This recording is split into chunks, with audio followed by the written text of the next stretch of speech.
Caliber has been champion in the past, but never looked so focused, never looked so dangerous as he has been in his recent performances. This is a Caliber that I've not seen before. He's took his level up to a different level. He's not allowing his opponents to have an opportunity during the fight. Many have tried, many have failed, but once again, KM Caliber adds his name to the list of people who have been able to not only secure that belt, but defend it on multiple occasions. Caliber in his last few fights have looked like one of the best of all time. Like, he's put on monumental performances. The last 3 fights of Caliber might be the most impressive 3 fights of any champion in the Xbox division. Cap a lot, Concept, Dirty Dave. Those are huge wins. He got the decision over Driz. It's going to take a special type of character to beat. And Cyrus, that guy might be Bossman. He has become the #1 contender. He's got massive wins over people like Blackout and Trixie. And these two really don't like each other. Bossman has said some things to Caliber which he's going to have to live up to. He's got to prove himself. He wants to be the top dog in PT. And Caliber is his ticket. But Caliber is looking to take him out. Doesn't respect his decision in picking Robbie Lawler. Man, this is a grudge match. This is one to be excited for. I just think I'm gonna smash his face in. Bossman has never fought someone like me, simply. The first or second minute in a round number 2, he will realize that that style will not work. Yeah, I smash Robert Whittaker's face in all the time. Robbie Lawler's the secret. He talks and talks and talks. It's just, it's part of his game. It's not a part of mine. Caliber wins this, he might go down as one of the greatest of all time going into the Grand Prix. But if Bossman wins it, he steals that momentum at the end of the season. It's massive. It's PT89. It's Caliber versus Bossman, Cyrus, and it starts right now. It's time to settle the score.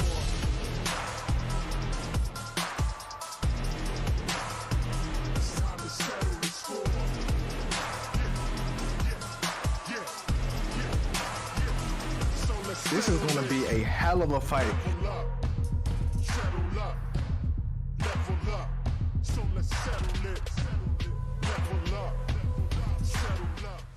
What is good, you beautiful bunch of savages? Primetime 89 is on the books. KM Caliber up against Bossman. These two guys on a meteoric rise at the moment, meeting in the main event. Of course, the co-main event to follow as well. We have NM Smudger regaining his belt last time up against Rype MMA. This card has all of the hallmarks to put it down as one of the biggest fights in Primetime's history. Joining me in the commentary booth is the one and only Primetime Dime, J-Dime TV, and your friend and mine, Mr. Humbledink. How are you doing, lads? Oh my god, J-Time, it is PT89, and we are back with the vicious gaming violence again. We've got Caliber versus Bossman, Smudger versus Rype, and a ton of other good fights on the card, J-Time. How are you doing, brother? Man, I'm feeling great, and I missed y'all. It's only been a week, especially you, Humble. I missed you, bro. I miss you too, man. I miss you all, guys. I can't wait. This is a great one, Cyrus. We've got some fantastic fights. Tell us what you're looking forward to. Brother, as always, right, it's a pick'em. It is difficult to name any individual fight over the other, but as I look throughout that card, a couple of the highlighted fights for myself, I am really intrigued to see Trixie up against Frosty MMA. Frosty was bursting on the scene. He's been on a killing spree. Trixie has had 1 or 2 setbacks recently, came back with a big W last time. I feel like these guys are a match made in heaven. Of course, CV v World Life as well, J-Dime. I mean, my God, what CV has been doing in this. Lost last time out, but I know this man's coming back bigger, badder, and hungrier than ever. And what one hell of a dancing partner in Word Life. I mean, that guy's all action all day. Yeah, and then you got to think about it. Word Life has only lost 1 time himself. The only loss he got was for his belt. So you know he's looking to get back into title contention eventually. So this means the world to him. So he's going to be fighting like his life depended on it, Humble. Exactly that. All of these guys are going to be fighting like their lives depend on it because the PT Grand Prix, Cyrus, is coming up soon. We have 1 event left. after this one before we go to the Grand Prix, and that is where the top 16 guys from both the PlayStation rankings and the Xbox rankings all get an invitation to join that primetime tournament to the Grand Prix to become the champion essentially for the start of next season. Yeah, exactly right, brother. It is the top 15 of each rankings, every single person that will be available, and I'll be honest with you, I don't think we've ever had a year where everybody isn't available. Those Grand Prix are highly contested ranked spots. You see people pushing, especially towards the end of the season, to get themselves in that contention. And, you know, to be quite honest with you, like I said, it is a really exciting time to be part of Primetime MMA. Next week out, the UFC London card, important for us to note, is going to be running during our normally scheduled time, so we will not be holding an event next Saturday. PT90 will be the following week. But with that being said, guys, right, back to tonight's Primetime 89. These cards continue to get bigger and better. I don't really want to take too much time without getting straight into this action. The first fight up this evening is going to be between the one and only Ken Muir up against Louis, I think is how you say that name, correct me if I'm wrong, but yeah, these guys are ready and raring to go. They are in lightweight, which is a fun weight class to be in, including on the prelims, where you have that four-star pick tumble. You know, obviously they cannot, in the prelim section of the card, go to anything, 4.5, 5 stars. It means that we have a higher variance in the players that are being picked, or at least that's the idea, and it leads to some interesting matchups. It definitely does. We see this one a lot though, J-Dime. You know exactly what I'm about to say. It's the 4-star George Masvidal versus the 4-star Max Holloway. Both fantastic fighters in their own right. But talking about this matchup, we have number 21 in the rankings versus number 29 right now. 29 being 2-0 in Louis. So Louis is undefeated at the moment going in this one. And Ken Muir is defending his spot at number 29. Could potentially get himself in the PlayStation Grand Prix with this just one win, J-Dime. So it's massive already.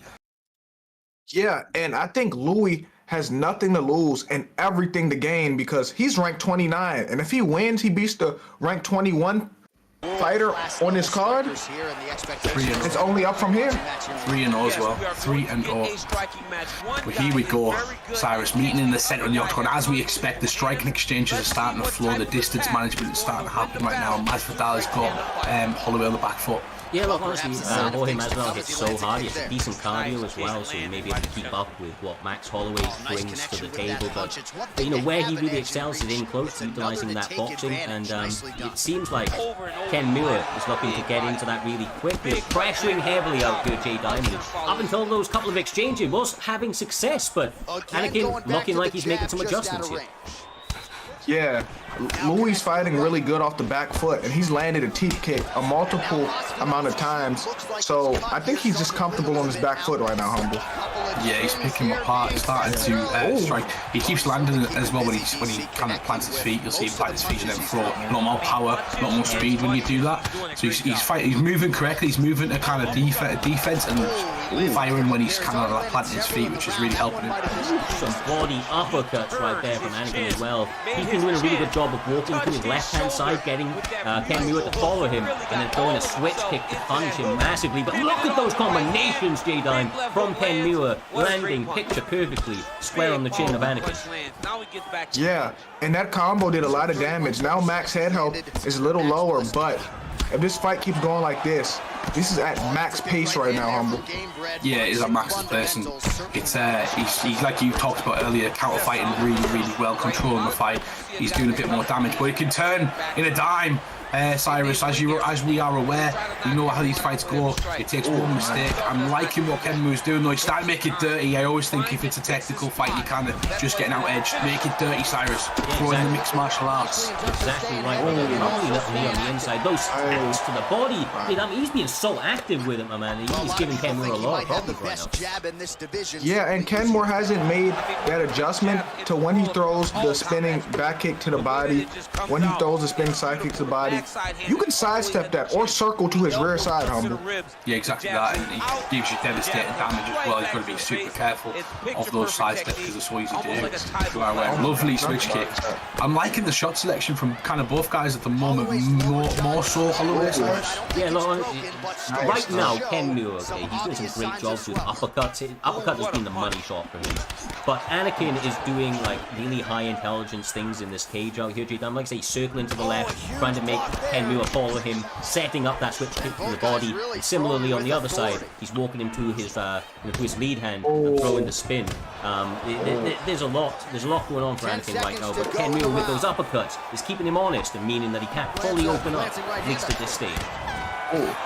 Yeah, and Max is going to have a heavy stamina advantage. And Max already has great stamina in himself, so he can continue to keep touching his body. Pause, humble. Yeah. I had to say that. Yeah, let's get the pause in. Yeah, he is touching up his body, as J-Dan would say, and it's doing a fantastic job in just making those shots count, putting money in the bank, you know, making sure that later rounds are going to be a bit easier for him, and that's a clever way to fight because you're not just thinking about now, you're thinking about later as well. So I was trying to wear your opponent. Yeah, exactly right, brother. Exactly right. And that's one of the things that Max Holloway does, you know, so well is that he outworks his opponent. Death by 1,000 cuts. You know, we've said it before, we'll say it again. And that, of course, zombie chin normally keeps him in the fight, but maybe not. He may kill him. That's what he needed. He changed momentum here. Now Max got to do something this smart to grapple because Jorge almost took his head off. That head kick at the end could have killed the man, humble. Yeah, could have killed him. That was mesmerizing right there. He fired it down the middle. Shuri threw the hook straight head kick. It was beautifully set up as well. Walked him into it in the angle. There's such a skill to that, and he mastered it perfectly. But look at this right now. He's on his back. Gets back up onto his feet. Can he do something with it? Maybe not. And the back to where we like it, J9. Back to the middle of the cage. And if I'm Max, I gotta keep picking my shots. Don't take much risk. Don't get hit with them counters because he almost got put out a second ago, Cyrus. Oh, he did, man. Like, honestly, that head kick, he was already limp, falling down at that point. Any other person would have been dead, but somehow Max Holloway zombies his way through, gets a rock of his own. Looks like he's pouring on the pace right now. Okay. Wow, what the I didn't know he was going to combo that to a spinning whip kick. I didn't know you could. That was nice.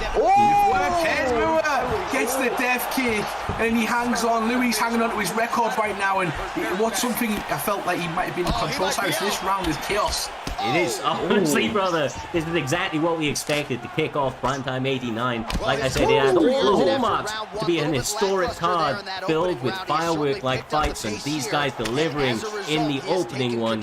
J-Dime, the pressure is not continuing to, not stopping anytime soon. As you can see, these guys willing to leave it all out there. With 1:50 left on the clock, my man, I don't even think it's going to make this round, I'll be honest.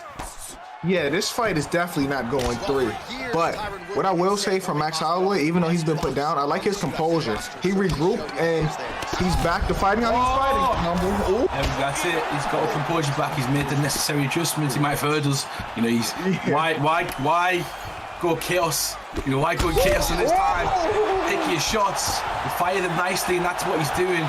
He's starting to work on the outside. He's taking a much more tactical approach now. Absolutely sensational from both guys, quite honestly, but Max Holloway getting the better of these exchanges over the course of the second round. As he gets sacked down, though. He actually got out the way of it. He made that adjustment. Trying to 30 seconds left of this round. Can either guy do enough to get the finish in this one? Or are we going to see a third, Cyrus? Brother, I couldn't believe. I couldn't believe it was going to make it out of this. How did he survive? He survives. 3 seconds left. He got rocked at the end there as well. The sound cue played for him being rocked, bro. That is a crazy opening 2 rounds on this very first fight of this evening. These guys have one more round left to go, J-Dime. They touch it up, and they're about to throw down. One of these guys going face down on this canvas in short order, I believe. Yeah, well, Jorge the one with... Jorge is trying to kill a man right now. I think Max gotta take his time, keep his composure, land something, hurt him, because right now Jorge got the advantage. Jorge may put him out.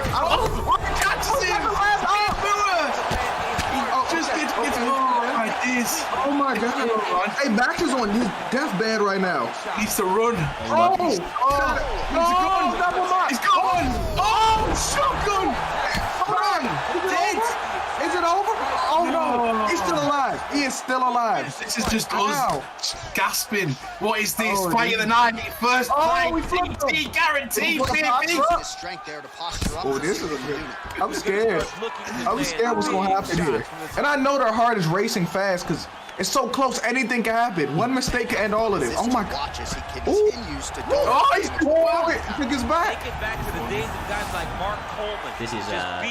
This is madness. Fight of the night already from Sean Corkery in the chat. Absolutely right. I believe actually Ken Muir is B3 from what I'm seeing these guys saying in the chat. So it must be a recent addition to B3. And oh my God! Oh my God, yeah, damn him, he's gonna finish Jesus Christ, stop it. I'm going home, so close, it's all closing PT now, it's shut down, that's all we need to see. Turn it all off, Cyrus, we don't need a title fight, we just had fighting for the year. What the fuck's just happened? You know, we had Sean Corkery in the chat from the very beginning of this fight saying Ken Muir, no, the best in the world. That's what they were saying to him, bro. He came out here, he fought with his heart on his sleeve, he left it all in the cage, J Diamond. My goodness, did he get a emphatic finish to close out what was an incredible fight, my man. The composure, because he was on death's bed at the end and it looked like Max was going to take it and he threw a slip straight and put him. That's crazy. Crazy fight. That's getting put on YouTube no matter what. That is, if you can top that, I'm going to top all the fighters right now, serious. If you can top that fight tonight, there's no way. That's a challenge to any fighter in prime time who's fighting tonight. Top that fight. Try it. Go for it. There's no chance. Did you see the land statistics from Anakin in this fight as well? Ken Muir just has that killer instinct, bro. He was able to switch it around on a moment's notice there, Dime. Wow, that's all I say. Wow. My goodness. Well, what a way to kick off Primetime 89. These guys continuing to step up the levels each and every time we get into this virtual octagon. Up next is another fight that is quite honestly highly anticipated. It is going to be between the one and only Getting Spark, the man that has made his splash in the scene very recently out here, Humble. He is currently 3-1, going up against Kante, who is one of the most prolific competitors of this entire season. He has actually fought over 20 times this season, has Kante. He is currently on a 50-50 record, running an 11-11. Of course, when you're that active, you come up against killers, you come up against basically everybody in between. No easy fights, so you know, kind of this guy showing, as you'll see in this fight, you know, decently leveled guy working his way and working on his skills each and every time, but you know, it's tough, man. It's tough to stay ahead here tonight, and that's what he has an opportunity to do. A big win for him could put him in or amongst that top 15 rankings. Only 24 at the moment. Yeah, they're all battling for it tonight, and this is why knockouts are so important as well, J-Dime. You know, we talked about the start of this year when we had that crazy knockout run for 3 or 4 cards. We're talking about right now, if you want to edge above everybody else, you get more points for first round knockouts, and you get more points for second, third, etc. than you do a decision. So if you want to get them points, you've got to win these fights. And just speaking about both of these guys, Getting Spark was 3-0 until he took a loss recently, J-Time. So he's trying to get back on the horse right there. But you've got Kante, 11-11. He's on a 3-fight win streak. That's really important as well, the position those guys are in at the moment. Kante could potentially go on a 4-fight win streak right towards the end of the season. We've seen people like that do this. We've seen people do that before. That's crazy. And you know what? This is what's crazy about this fight. They have to live up to what I just seen last fight. Like, they have to match that energy. Andy close. We got Brow. Well, one of the reasons that Kante goes like on a 50-50 record is because he is a live or die by the sword sort of fighter, right? He goes out there, he looks to, you know, decapitate his opponents, and if he kind of eats one on the way, so be it. Getting Spark has shown over his run already, Humble. He has the hands to finish absolutely anybody, knockouts left and right, and he's looking to live up to his name and all of the hype behind Primetime 89 with another big highlight finish to his resume. Only time will tell, my man. Exactly that. Getting Spark is looking for a big one. But do you know what we've seen recently, J Diamond? I don't know if you agree. In the last month or two, we've seen a lot of great Barrow performances. We've seen one from Ed Parker the other week. There was another guy the week before. Can we see another one tonight? Because he's starting to catch his opponent. He's starting to get his timing. Is Renan Barão becoming the meta in PT? Maybe, just maybe the 4-star pick for if you ban Cody, you know, Cyrus, you get a ban. One fight gets a ban for the first pick, and one gets the first pick, and you ban Cody because he's got those hands essentially. He's 4 stars. No, for sure, man. Right now, honestly, Kante having a lot of issues being pressed up against this cage. I'm being told from the production team in the back that he is actually part of BFAP right now as well. So, woo! I mean, he's getting active. Oh. You can see it coming through. Patience, J-Dime. The shot selection starting to unravel onto Dodson's head. Yeah. And Renan Barão looked like he's in his prime again. This is like young Renan Barão now. This is not Renan Barão today, humble. Yeah, this is legend Renan Barão, so you still get all of the. You should really. Kante is doing work. Yeah, beautiful, beautiful. I mean, look, you know, like AKA is a lot of wrestlers. BFAP is a lot of strikers these days, man. It's kind of, you know, a bit weird. They're built for ankle picking. They seem to be built for striking. Kante living up to all the hype. Looking very, very clean. These shots landing on Getting Sparked are having devastating effect, J-Dime. They're trying to get it, you know, they're trying to build it, Jay. They're trying to get it to that level. No, it's gonna get there because I feel like they care about putting on a show more than anything, which I like, humble. You should. It's fine. You do it. Facts. Nice work against the cage. Gets him again. Backs off a bit though, Cyrus, and he gives the red round space. And that's a mistake right there. Give him a tiny bit of space, and he used it. Well, what he has been doing so well is when he is swarming Kante, not allowing him to employ the tactical advantage or techniques advantage that he may have. Lands a head kick though, and Getting Sparked looking to knock his opponent out right here, right now. Kante somehow survives once again though. Oh, if he don't duck his head, it made me mad. He's recognised one of the head kick setups is the pullback. If someone pulls back, if they're in range, you can catch them and you can hurt them every time. You just have to be careful. Duck your head. Don't lean back. No, the lean back was cool. It looked good the first time. Now duck your head. Goodness. The combinations from Getting Sparked looking good. His boxing looking clean. He needs to continue to employ that. Cannot allow any room. Sinks him down. Is it over? Yeah, it's over. It's over. You can't throw a death kick at this level. I'm sorry. Unless it's timed perfectly, unless you do it perfectly. It's just a sidestep and you're done. Beautiful, bro. Absolutely beautiful. Getting Sparked honestly looked like he may be getting sparked in this one. And somehow, some way, he finds his opportunity to open up his boxing. And when those hands got going, where Renan Barão just wasn't able to stand up to the power, the speed of John Dodson as he went on a swarming killing spree. Almost like a berserker attack at the end there, Jay, to get that finish. Beautiful, beautiful work from Getting Sparked. Yeah, and John Dodson's so explosive, fast, and powerful. He's never out of it. Early on in the fight, it looked like Renan Barão was doing his thing, but John Dodson, he put an end to all of that, humble. Yeah, one big mistake and it's all over. I feel like Kante will be kicking himself, in my opinion. Kante will be kicking himself because he was doing well in that fight, and then it was just one mistake, Cyrus. That was it. One big mistake cost you the fight, and that's PT. Yeah, exactly right, brother. Exactly right. Well, congrats to everybody betting on Getting Sparked. He's made a number of people quite happy here today. Only 24% of the votes went to that man. And in fact, Amazon was the one that got the lion's share. He just won over 5,000 of those prime coins, my man.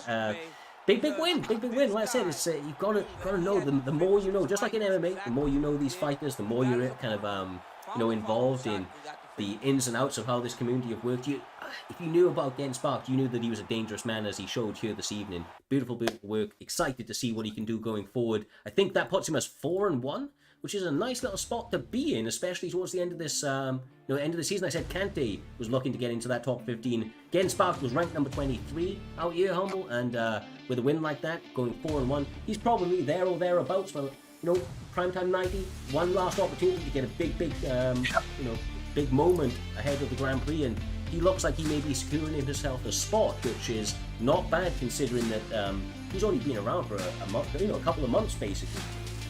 Yeah, exactly. He's been around a couple of months, but at the same time, like, he's going to get one more, and you got to get one more next week. He gets himself in the Grand Prix. This is what they're fighting for. This is what everyone's fighting for, J-Dime. They're fighting for those big spots It's all seeded as well, so the Grand Prix, the higher you ranked, the better it is that you're going to get the first sort of matchup, so it's going to be brilliant. But speaking of that, the betting lines are now open. We have Amazon, or TK Amazon versus MK Smokey next year time. This is going to be some fire. We've currently got Amazon sitting at number 19, 9-9 on a +1, and we've got Smokey on a 2-fight win streak at 23, and it's at middleweight.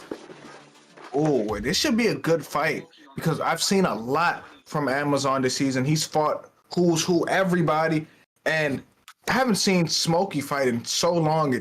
It's crazy. So this should be a great match between those two. I agree, bro. I agree, and looks like we're going to get Bo Nickal's debut here this evening, it would appear. Going up against Hamza. Bo knows.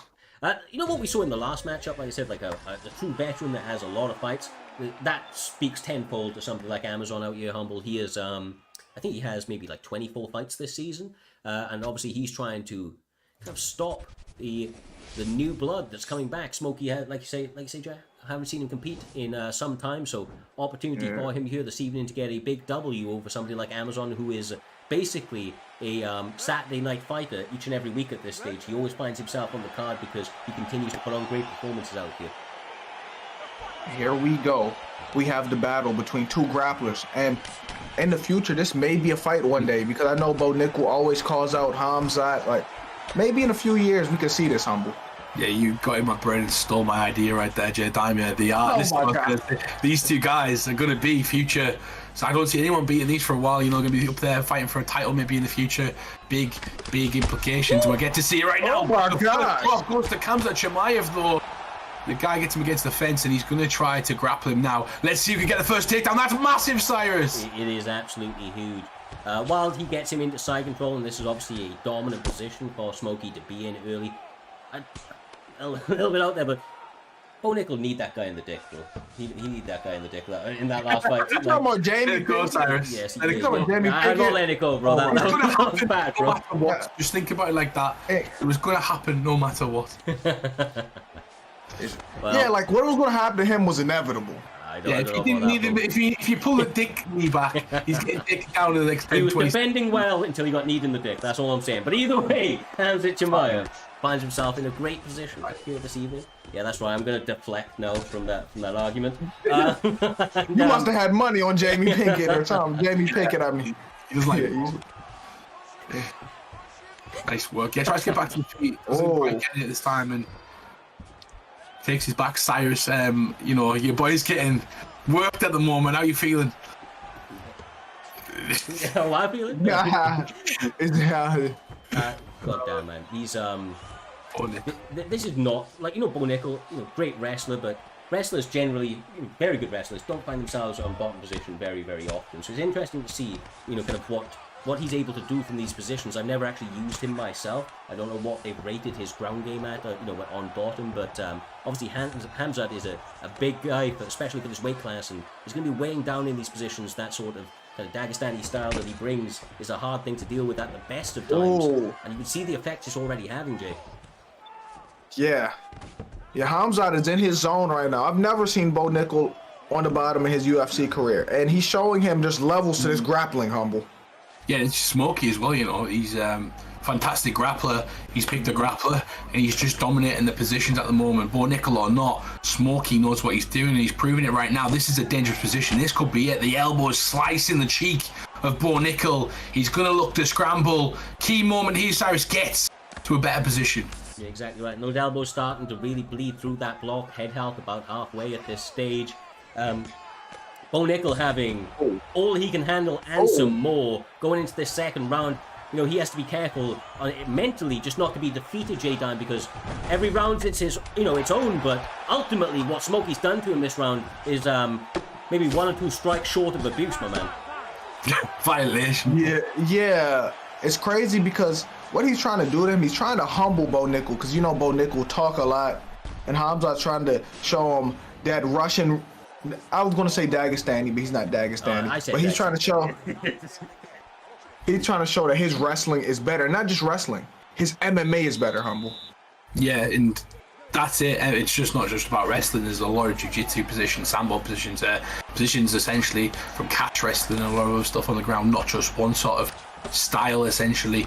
And sometimes just being a pure wrestler, it doesn't do you well against those sort of guys who are good in those positions. But on the feet, Bo Nickel's starting to slowly work. Oh, Well, we'll see what oh my god, that lead leg kick came out very slow. He hit 3 punches for his trouble. Amazon needs to find some of those veteran savvy techniques that he's used in the past to start to turn this fight around, because the momentum not in his favor right now. Smokey just kind of almost running away with it, but that last single leg got him. Nice position for Bo Nickel to be in. We'll have to see what Amazon's able to do with this. Now he finds himself on top here, Jake. Yeah, and sometimes, you know how you beat another wrestler? You wrestle him. You shoot for takedowns.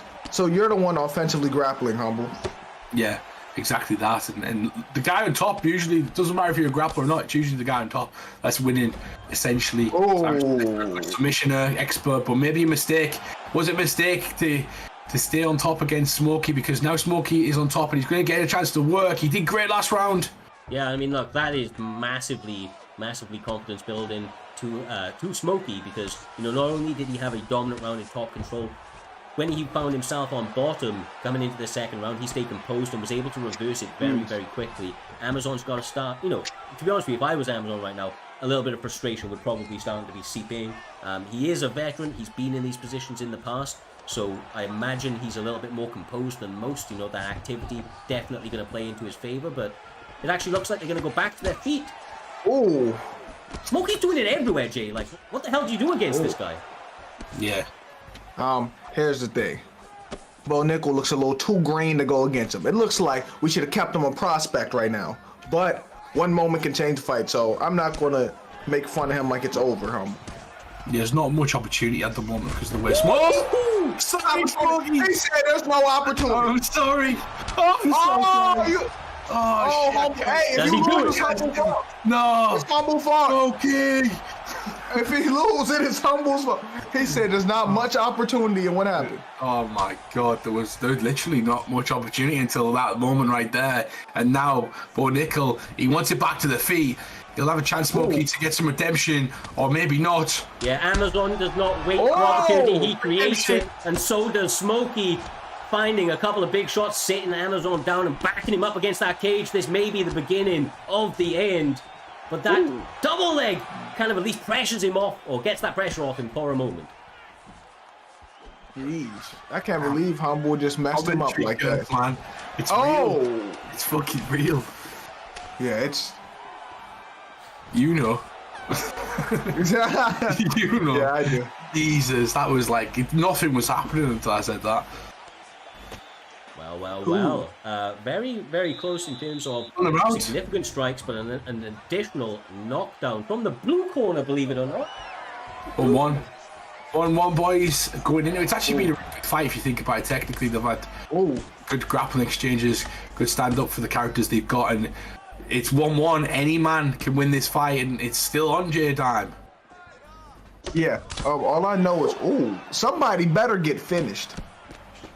Yeah, they need them extra points, man. Especially the positions of both of these guys. They need them extra points. My goodness. How is he alive? Bo Nickel's got a chin on him, Humble. There's no way Smokey loses this fight. Now, this is... you keep talking.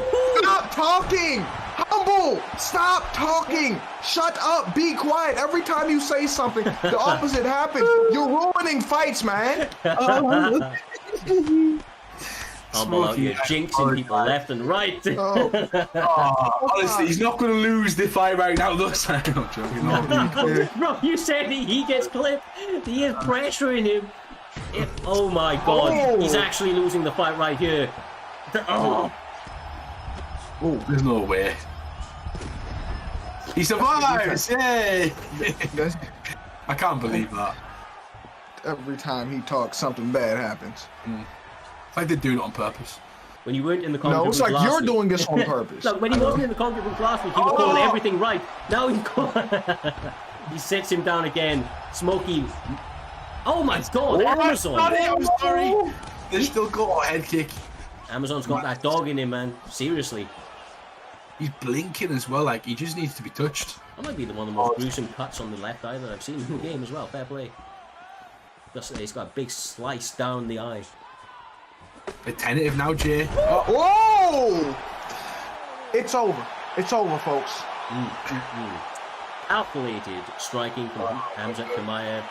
Fantastic mixed martial arts grappling out here, Humble. Smokey the Bandit showing that he is absolutely a complete fighter, and he gets his hand raised over a well-established veteran at this stage. Like I said, Amazon was ranked number 19 and was on a winning streak. So Smokey coming through, still undefeated, 3-0, my man.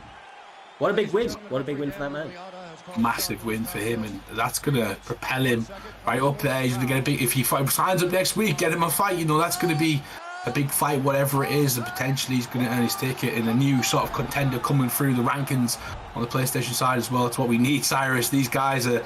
We've developed that PlayStation side so much over the last year, and the competitors we have now are a testament to our community and to our building and to be what we've done. And people like that right there are the reason why all these guys coming up, they're smashing it, especially the next fight. Spooky versus Mudkips, Cyrus.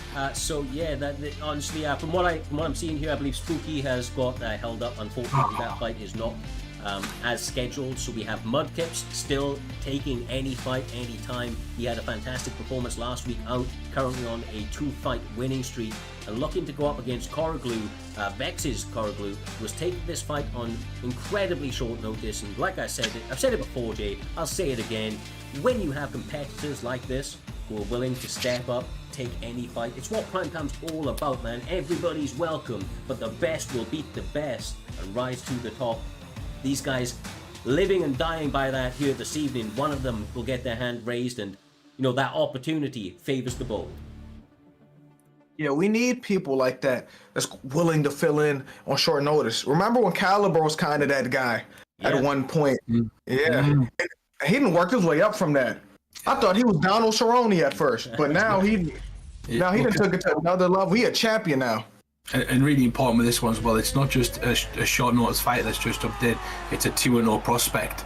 So it's somebody who's ranked 21st in the division and is a 2-0 prospect. So kind of, you've got a guy who's putting his record on the line and him trying to put himself in there, and he's fighting a guy number 17, so it's perfect. 17 versus 21. You couldn't have got a better replacement. Matchmakers killed it again, Jada. Yeah, shout out to the matchmakers in the back for not making no BS, for making these great matches. Oh yeah. No touch of glove, double jab into a single leg. Lovely defense from Koroglu, but it doesn't look like Mudkips is here to mess about. Here, all business, Jay, all business. Yeah, I think they don't like each other. Why was there no glove touch, no nothing? They just got into it right away. What's the backstory behind this?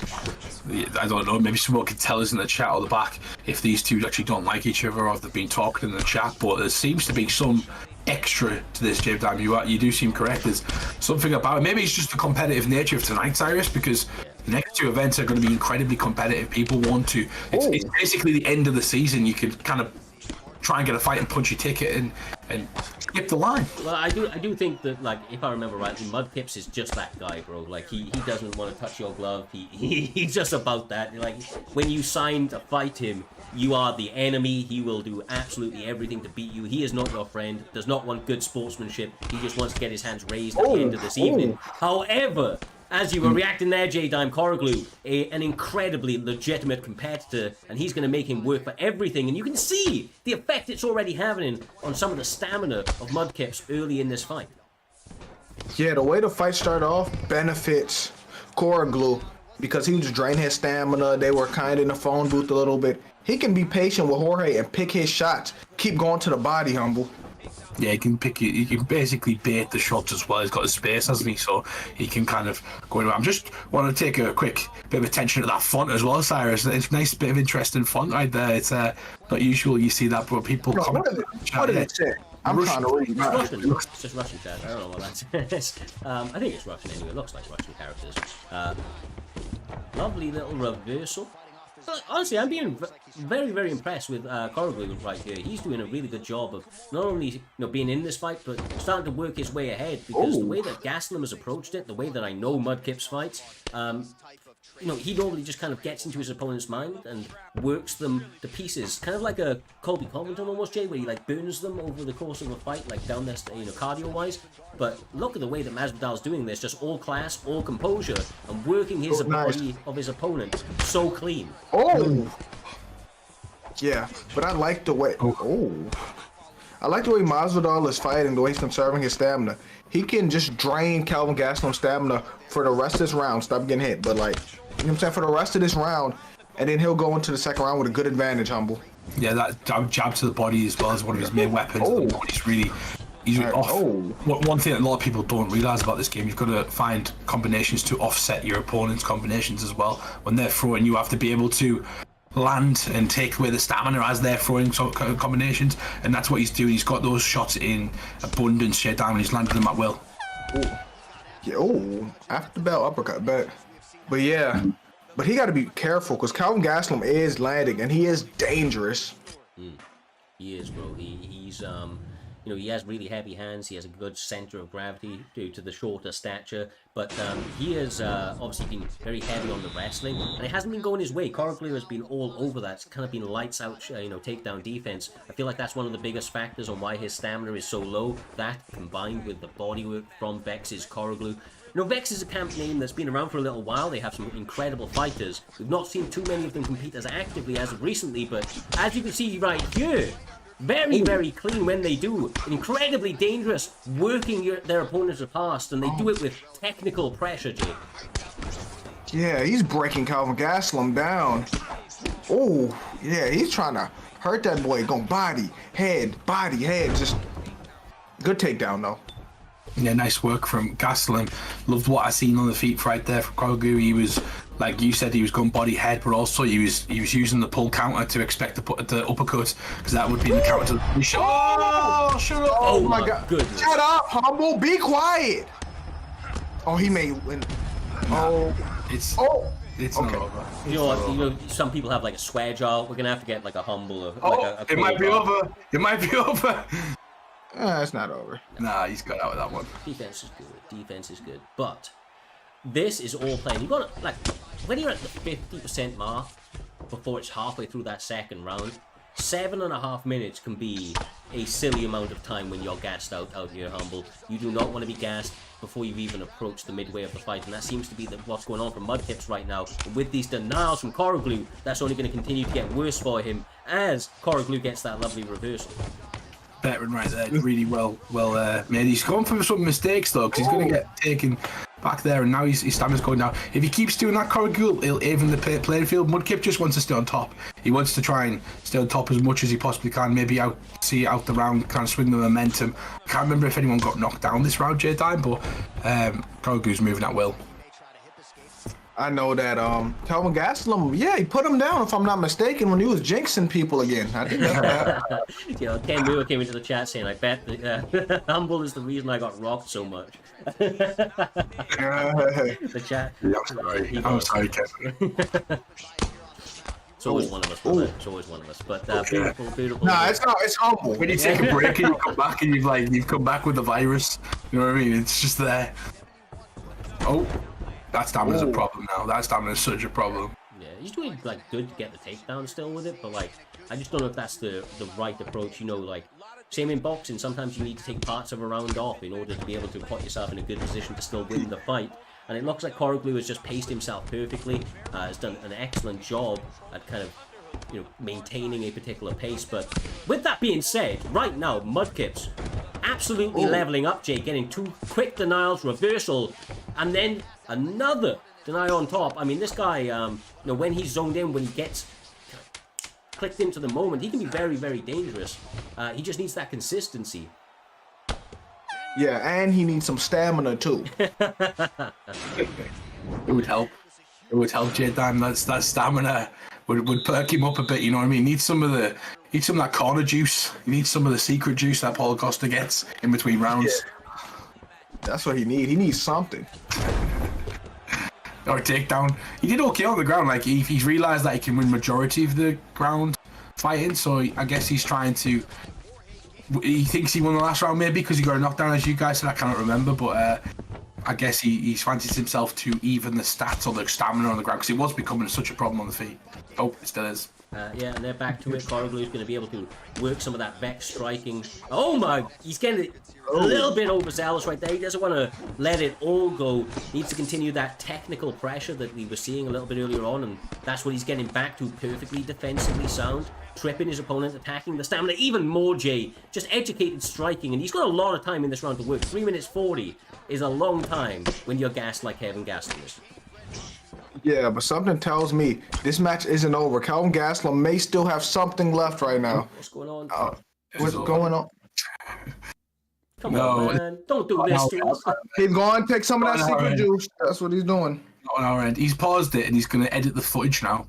Right, we are going to literally have to refresh. To apologize, you're just going to have to sit with us and witness what we're doing for this one, I suppose. But we'll see if... No, with that. Oh, we're back at it. Been 10 stones since. Blame Twitch, blame Twitch. But no, we're back at it. 2 minutes 40, still on the feet. Mudkips pressing the action, but gets rolled. Cardio becoming a problem. Oh.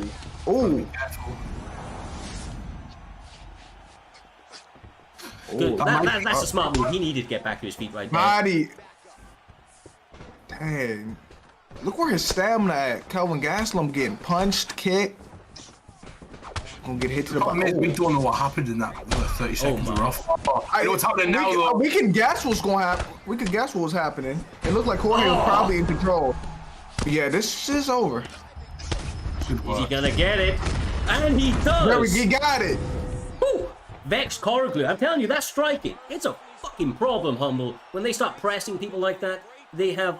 I keep repeating it, but...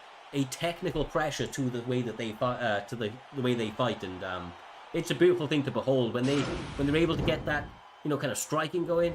They are problematic for anybody stepping across from them. Great performance from both guys, to be honest with you, but particularly Coroglu to work the body the way he did, take the fight into the later rounds, and ultimately set up that beautiful punch to the body for the finish. Exactly that. It's a Vex world, baby, as they say in the chat. 3-0 for Coroglu. Takes a fight on short notice, steps up J-Dam, he's there when he's needed, and look what it does for him. Puts him in a fantastic position, especially at this stage of the season. Yeah, he bet on himself. He believed he could do it. He stepped in on short notice, and he got that win, and he won convincingly, which is the most important thing. Yeah, exactly, man. Like, literally, fortune favors the bold. And Coroglu was exactly that here this evening. Was not concerned about the opponent or the short notice of it, the lack of preparation. Ultimately, Coroglu is a killer, as Concept subscribes in the chat, saying it right there and right there. I mean, he is, bro, he is, and I'm looking forward to seeing what he can do in the future. He, you know, honestly made another guy that was looking like he may be a top-flight competitor, Mudkips. He was doing really well. He came out here and made it almost look easy. The way that he did that was sensational, Humble. I mean, just fantastic work for him to, like I said, just understand from the last time out that Mudkips has a crazy pace. He's going to pour on the pressures with the grappling involved, so working the body, sticking true to his game plan, and setting up the finish. I mean, it was masterful from him. Yeah, it was masterful. And like I said, he's a top competitor. The guy's fighting's a top competitor, and he's a top competitor. So, you know, he's come in there and done a fantastic job. And guys are pouring out there. He did suffer some adversity as well, J-Dan, but he was actually getting, like, the second round could have went to Mudkip essentially. So he overcame the adversity. He went back to the game plan, and it was a sign of a good, intelligent fighter to get back onto the patient striking. Yeah, and shout out to him for getting through the adversity, because everybody's good when they're on top. When they're winning, everyone's good. But when you have to go through the storm, that's when people fold. And he didn't fold. He got back to what got him here, and he got the win at the end of the day. Yep, exactly right. Now, I didn't mention this at the beginning of the card because, quite honestly, my eyes are getting a little old, and I didn't see that it was on the card. But fuck me, Humble. This is a diamond in the rough. We have the one and only Yoda, currently undefeated, ranked number 15, going up against one of the OGs of the community, a guy that quite honestly everybody sleeps on every time he gets into this cage. He has dynamite in those hands and has knocked out some of the biggest names in the business. The one and only Pigeon, the common Pigeon, coming through once again, looking to land some hands, and he has a big name standing across from him in Yoda, and a big opportunity for both guys to get themselves into that top 15, secure that Grand Prix positioning going into this one. I mean, like I said, slept on, it doesn't quite cut it. What a freaking fight this is, man. Oh yeah, we're getting a guy that's potentially could be a future contender in Yoda. I've talked about a lot of these guys as they've came through the rankings and as they started the journeys when they were 1-0, 2-0 Osiris, and a lot of them I always give a lot of praise to. People like Word Life, people like Smudger, people like CV. You know, these guys, I can see them as they're coming through, and you've got Yoda coming through, currently 3-0, potentially could go 4-0 here. He is a guy who competes all over the world in every community there is, and he always does well. So he's well respected, and he's gone on a run essentially in PT. J-Time, this is going to be interesting. You said he competes all over the world. He competes in his chair, humble. Like he's traveling to enemy territory or something. Imagine you compete in a different chair every week in a different place. I just want to say I appreciate all the support that you guys have been sending out, the subs, the little bitties, obviously the views, the shares, everything there, Humble. We're actually very close to our very first hype train that's coming through on Twitch. It was just popping up, confusing me out the corner of my eyes, but obviously everybody appreciating the action in front of us, and it looks like these guys are looking to live up to all of the expectations leading into this one. Pigeon Scout in the blue corner, and Yoda in the red corner, using Dustin Poirier, Humble. My goodness, brother, do not blink when these two guys are in the cage. Do not blink, but I think he's in first hype train, so is that right? Our first hype first train. hype train, bro.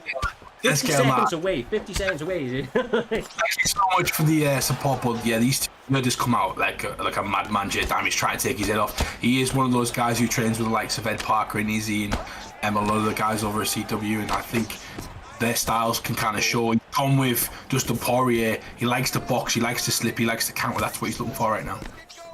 Yeah, I like this pressure by Dustin. It's kind of reminiscent of the way Calvin Cater was pressuring Giga Chikaze. So you can kind of force out the shots on, ooh, never mind, he's swinging, but you can kind of force out the shots and make him fight on your terms, Humble.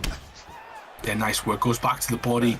Giga, as you mentioned right there, you can force him to call your shots. Lovely work. Yoda's just hitting that block or hitting the head Cyrus over and over again. He is. He's doing a really good job. Yoda's has this, approach to the way that he fights that has got him really, really far as a whole. He just continues, once again to pour on the pressure, make Pigeon Scout feel very uncomfortable in the cage, and gets a big knockout. My God! Jesus, I told you he's good. Man, he killed him. Man, that was... There's guys who can just murder other guys, you know what I mean? They can just murder other people sometimes on this game. And Yoda is one of those guys, as we're seeing, a current prospect, J-Time, coming through that PlayStation division. He wants in that PT tournament, Cyrus, and it looks like he might get his wish. 4-0, my man, Pigeon Scout.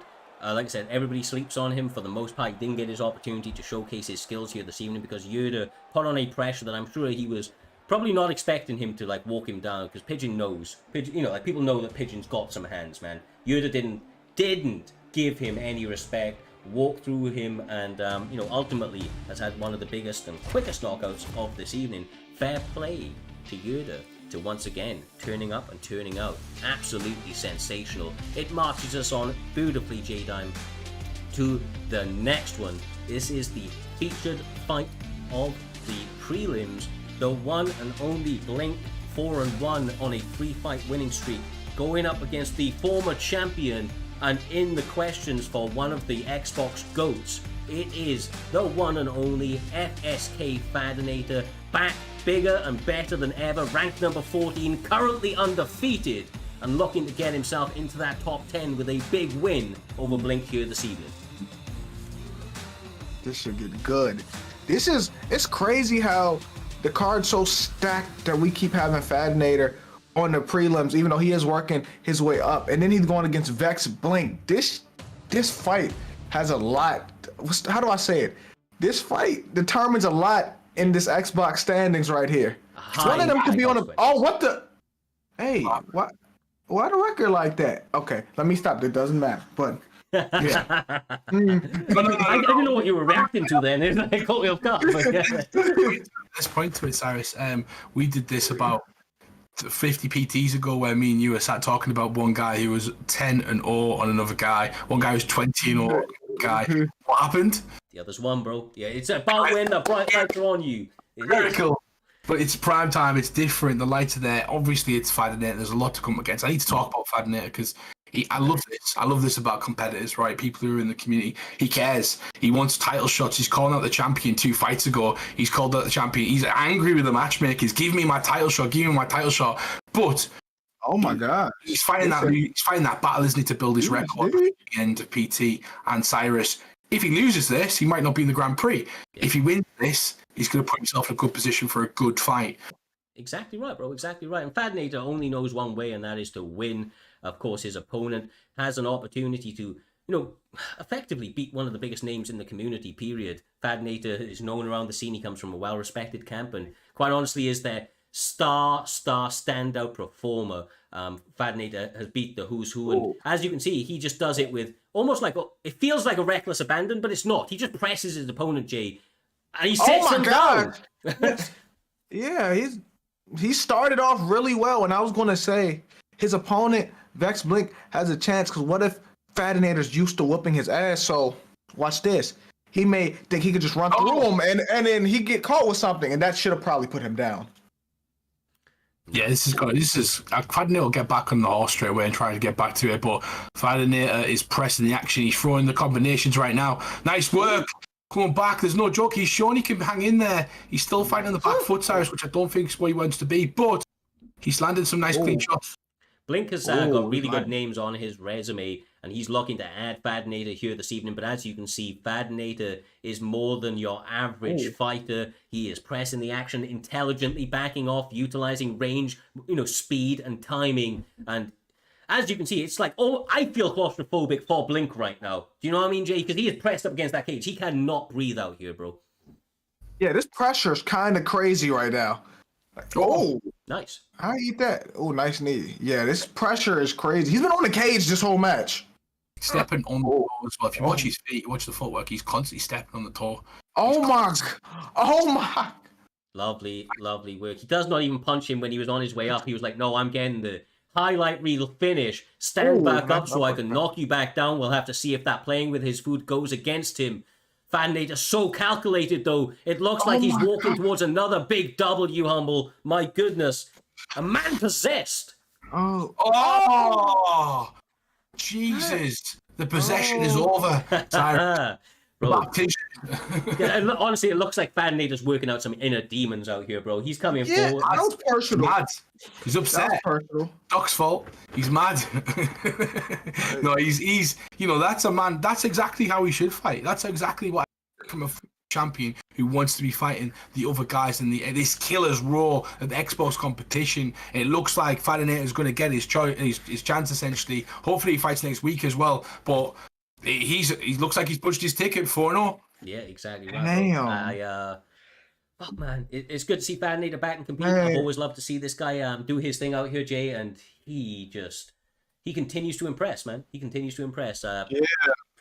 He's always been good, and he also bet 20K on himself, but that's genius. Well, I mean, you're allowed. But Blink is good too. You just went up against Fadinator, and a determined Fadinator. Yeah, he did. He needs to just come back. Like Blink will hopefully have another fight next week. It'll be a big fight for him because he'll want to get back on the horse. All that work he's done this season might still not go amiss, Cyrus, but Fadinator is one of those guys. We talked about Yoda earlier on who can just murder people. Talking about Fadinator again, he's proven in prime time over and over again how good he is. Yeah, like truly he has. The reason he's won the championship is the reason that he is, kind of been able to defend it. I said it about KM Calder, right? That he is one of the two men who have not only been able to work their way towards a championship and win that fight, which is a really, really short list of fighters, but he is also on top of that a man that has been able to defend it on a number of occasions.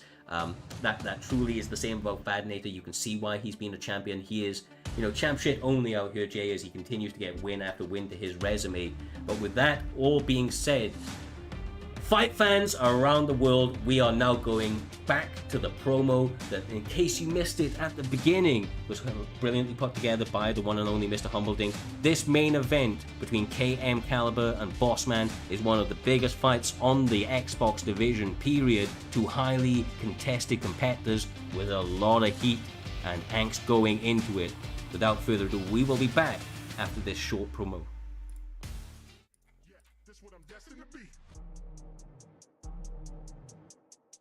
Caliber has been champion in the past, but never looked so focused, never looked so dangerous as he has been in his recent performances.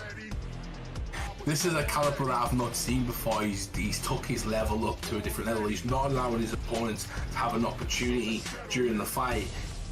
Many have tried, many have failed, but once again, KM Caliber adds his name to the list of people who have been able to not only secure that belt, but defend it on multiple occasions. Caliber in his last few fights have looked like one of the best of all time. Like, he's put on monumental performances.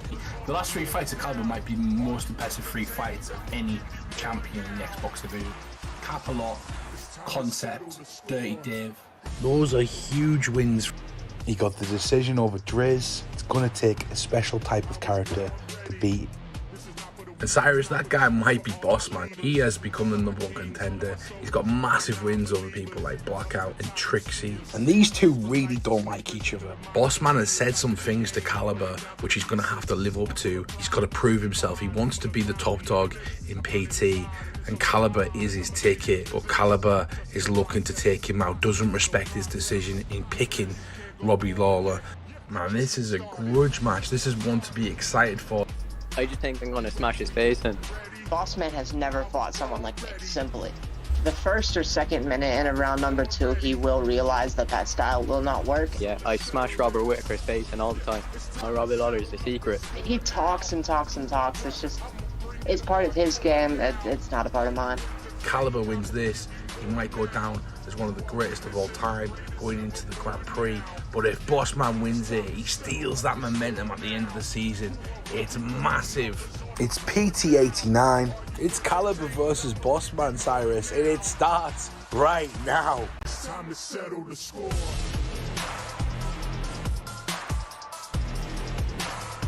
It's time to settle the score.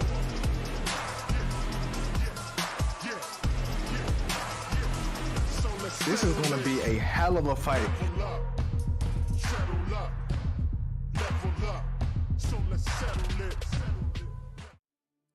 And we are back. Primetime 89, Mr. Humbledink, J-Dime TV, KM Lilo, BFAP Jakey up next. But my goodness, one last opportunity to talk about it. This main event, this co-main event, 2 title fights on the line. Xbox between KM Caliber, the reigning champion, and Bossman, as we saw in that promo that you beautifully put together out there, Humble. And of course, NM Smudger regaining that belt, going up against Rype MMA, winner of Submission of 2022. My goodness, these guys have all of the accolades, and they're all trying to get that one extra to their resume here this evening of Primetime Champion on PT89.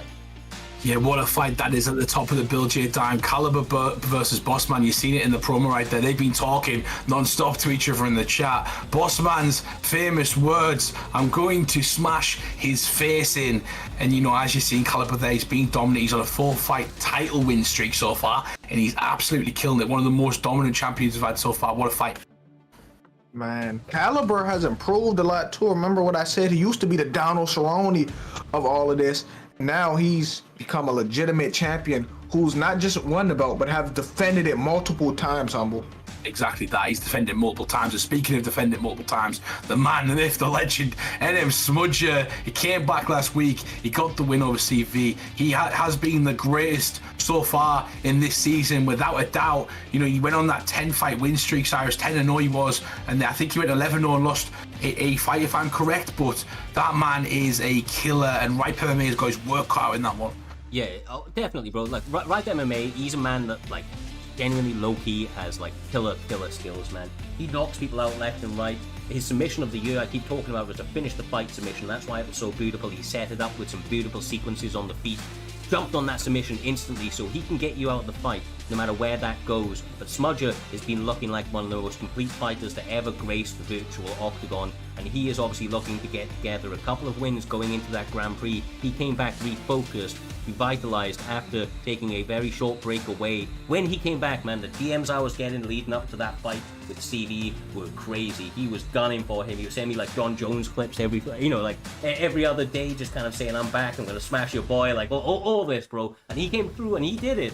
Obviously we know that kind of CV or potentially Word Life, former opponents of Smudger, will be fighting him a little bit down the line, but for right now, whether that be a main event for a title or whether that be not, there's just so many interesting fights at the top of the PlayStation side of things. And I think it's important to point this out again there, Humble. Like you said, the PlayStation side has been running for maybe like, I think it's like a year, maybe a little bit longer right now. It's a little bit newer in PlayStation, but my goodness, have the levels stepped up quickly. These guys are turning up, turning out, and we have the top flight competition from both sides of the divisions, if you will, the consoles, really elevating their game and putting on what are incredible shows every single week. There's a reason, brother, that we look forward to doing this. You know, every Saturday we turn up excited and happy to get into all of the action that these guys put on for us. Exactly that. We love it, J-Dan. We absolutely love it. And speaking of loving it, one of the guys who I love watching fighting, I know you do, well, two of the guys actually, we've got Lilo versus B5 Jakey up next. Jakey's a killer. Honestly, every time I watch Oh my gosh, what the heck? Every time I watch Jakey fight, I am amused by his knockouts. They're fantastic. They're absolutely amazing. But Lilo, I believe he won Most Improved Fighter of the Year, Cyrus? He did, my man. He did. He won Most Improved of 2022 in 2021. He was on a losing record at the end of 2021 into the beginning of 2022. He was on a losing record in that season. Came out last season, fought for a title, has looked absolutely sensational, and he has really big wins on his resume, but somebody like Jakey that's been around for so goddamn long and continues to really put up, crazy finishes out here. What a name that would be on his resume. And, similarly said for Jakey, he has an opportunity to stop this fast-rising star, this standout performer of the Kingsman as of recent. Oh, and then here's the thing, Jakey he started off as a grappler, and then his striking has caught up, so now he has multiple ways to win. He can really choose. He's been striking lately, Humble. Yeah, he has, and he's got some fantastic setups that he uses to kind of get finishes or get like big moments in fights. So it'll be interesting to see if he starts or he's able to pull those out. But Lilo just trying to find, he's got the longer fighter, he's got Sean O'Malley, he's trying to find his footing. Yeah, it's caught with a head kick. Oh my gosh. I'm telling you, right now he's not out of the woods quite yet, but Jakey B, this is where he levels up. His killer instinct is legendary. When he turned from a grappler to a striker, he's kind of like that Roy Nelson. He touched his opponent once, said, "What? I don't have to work for 15 minutes to get a W. I can just touch them with this left hand." Oh, never mind. Never mind. Sean got something to say about it. Lilo said, "Hold on, it's not over yet." And that's the thing about KM Lilo, Humble, is that he went most improved. He's been through the adversity, he has fought through that gauntlet, rose through the fire, continues to be dangerous, but these guys honestly giving each other everything that they can work for. It is on a razor knife's edge at the moment. Trying to compete with that first fight we had this evening, which has definitely been fight of the night so far. These two are trying to live up to that first round action so far. Jakey B is landing, but Lilo is showing why he deserves to be in there. As Cyrus said, the most improved fighter, and he got a title shot. He went all the way to the top, Lilo did, so he wants to be back up there. He's had a taste, and he doesn't want to lose this one. Lilo! Can he do it? Is it over? It's over. The record 10-1 didn't mean anything. It meant nothing. It's over. It's the Lilo show here this evening, doing it for himself and the Kingsman. I'm sure that the champion is going to be looking at that fight very, very happily. He knew it was a big fight for his teammate. And ultimately, like we said in the past there, Humble, when you got teammates fighting on the card, you want to see them get their hand raised. So for Lilo to come out here, suffer adversity as he knew that he would have to, and still stick through to the game plan, shows the levels that this kid has rose to and why he is so dangerous on UFC 4. Yeah, that was... I love it. That's exactly what Prime Time is about. Lilo embodies, if that's a word, embodies Cyrus. He embodies Prime Time. You know, he is the life and soul. This is what it's all about. He's had his trials and tribulations. He comes out and then gets to the top, goes down, bounces. He's like a yo-yo. He bounces back, and now he's gonna have a massive fight. He's like a yo-yo. He's gonna have a massive fight, and he deserves it. He's literally is the most improved player for a reason. He does it again. Whew. Sugar KM Lilo, it would appear, man. He came out here doing, and like honestly, that was a stand-up performance. I loved seeing this kid do what he's been doing. He has looked fantastic, man. I can't speak highly enough of what Lilo has been able to do inside and outside the cage, man. You know, when he was on his losing spree, he was a little bit troublesome sometimes in those chats, but he's elevated himself, his personality, and his fighting style to become a complete mixed martial artist, and he embodies that in every time he gets into the cage. But whew, this fight up next is a little bit different to the graphics there, J-Dime. It is Raw Matrix taking this fight on short notice. He is currently 5-3 on a couple fight win streak, going up against former champion, a man that wears his heart on his sleeve, does not take losses lightly, and likes to ride off into the sunset after some big wins. He's looking to get himself back onto that winning track. He wants the primetime PlayStation belt back. It is the finishing phenom in Kai. This fight has all of the hallmarks to be one of the fight of the nights, which is saying a lot considering what we've seen here this evening, but these guys do it everywhere, my man. Man, it's going to be a great fight, but we're still living up to the first fight, but I feel like it set the tone really well. Now, every fight going to be amazing because they can't lack after we've seen the first fight tonight. Yeah, they can't, and let's give a bit of a backstory about this one as well, because there is a bit of a backstory. Ron versus Kai fought recently, as I think Cyrus just said, and they had there's some slight animosity, but I just think it's Kai. The way Kai's attitude is, and he doesn't give a crap anymore. He doesn't care for subtleties. He's not in here to be your friend. He doesn't message you saying hi, buddy, and high fiving, you know, and Hi, buddy.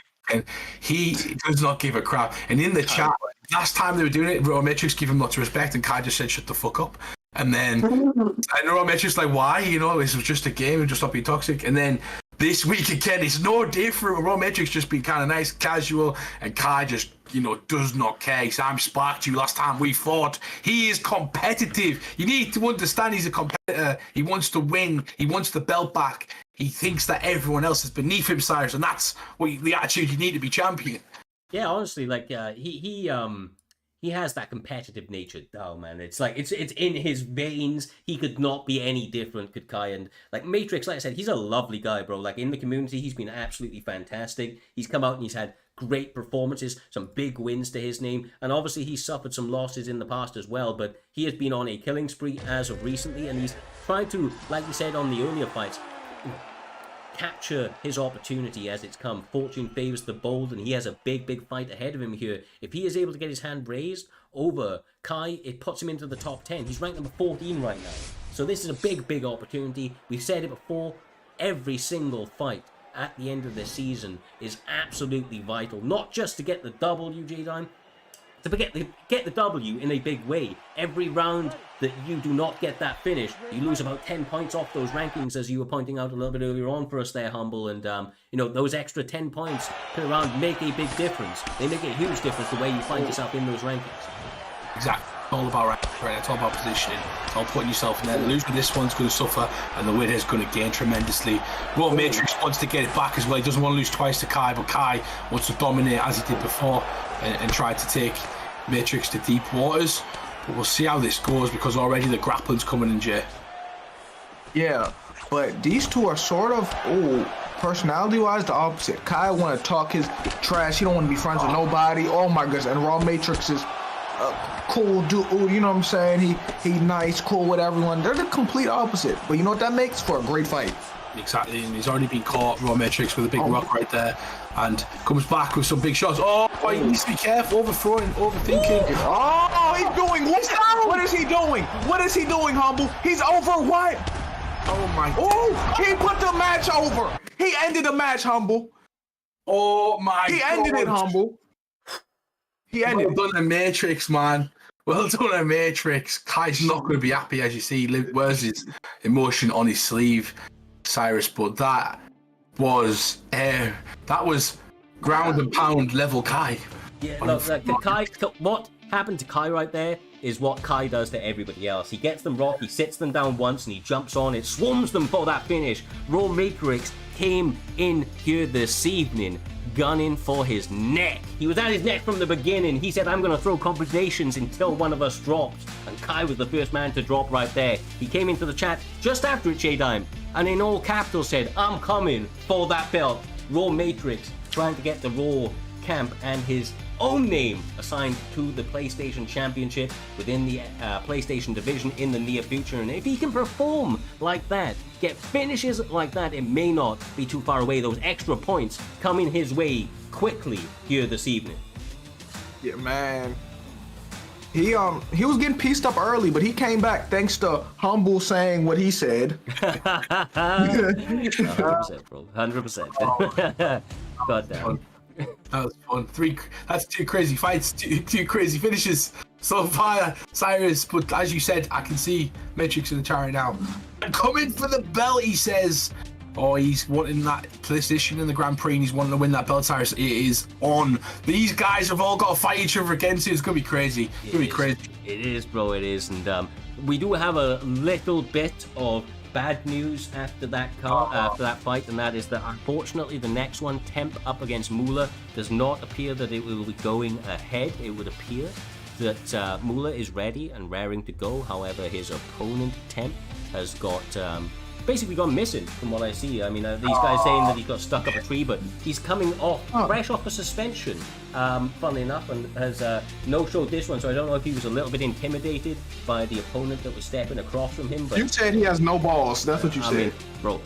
I'm happy. You know what I mean? But Temp did not show up here this evening, so unfortunately for Moolah, he does not get the opportunity to kind of fight because nobody in place to basically fight him at this stage. But we know that we'll see Moolah. He's a top 10 guy. He's in that Grand Prix almost guaranteed at this stage, so that will not count against him. But it moves us on to the fight that, I mean, myself personally, I shouted out at the beginning of the fight as maybe low-key one of the kind of standout fights, the highlight fights of this evening, and that's going to be BFAP Trixie up against Frosty MMA. Frosty is a absolute finishing phenom, man. He has been killing people since he jumped on the scene, Humble, and he now gets an opportunity to go up against the biggest name that he has had an opportunity to fight. BFAP Trixie, ranked number 2. A win here this evening puts him in a position where I mean, it's hard to stop him fighting for that title anytime soon. He's got a tall order, but there's a lot of reward attached to that if he gets the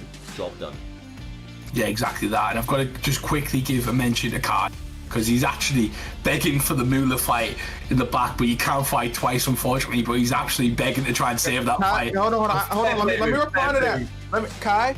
Kai, you can't fight twice. You just woke up. You just woke up. You can't just get off the canvas and fight someone else. But the next fight, J-Time, is amazing. Like with Trixie versus Frosty right now, we've been talking about this one. Like, it is a absolute banger, and Frosty's got a big opportunity here to get a big name on his cap. Trixie, one of the primetime goats, as Cyrus just mentioned. This has got massive implications if there is any.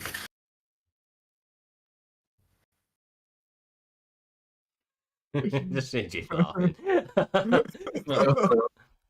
Oh, God, I didn't realize that these guys would be going this way. I mean, we've got Frosty MMA going tomorrow. I think that might be an anti-grappling approach from him. I don't know if you agree. I mean, we know that Trixie has been employing more of a grappling approach recently.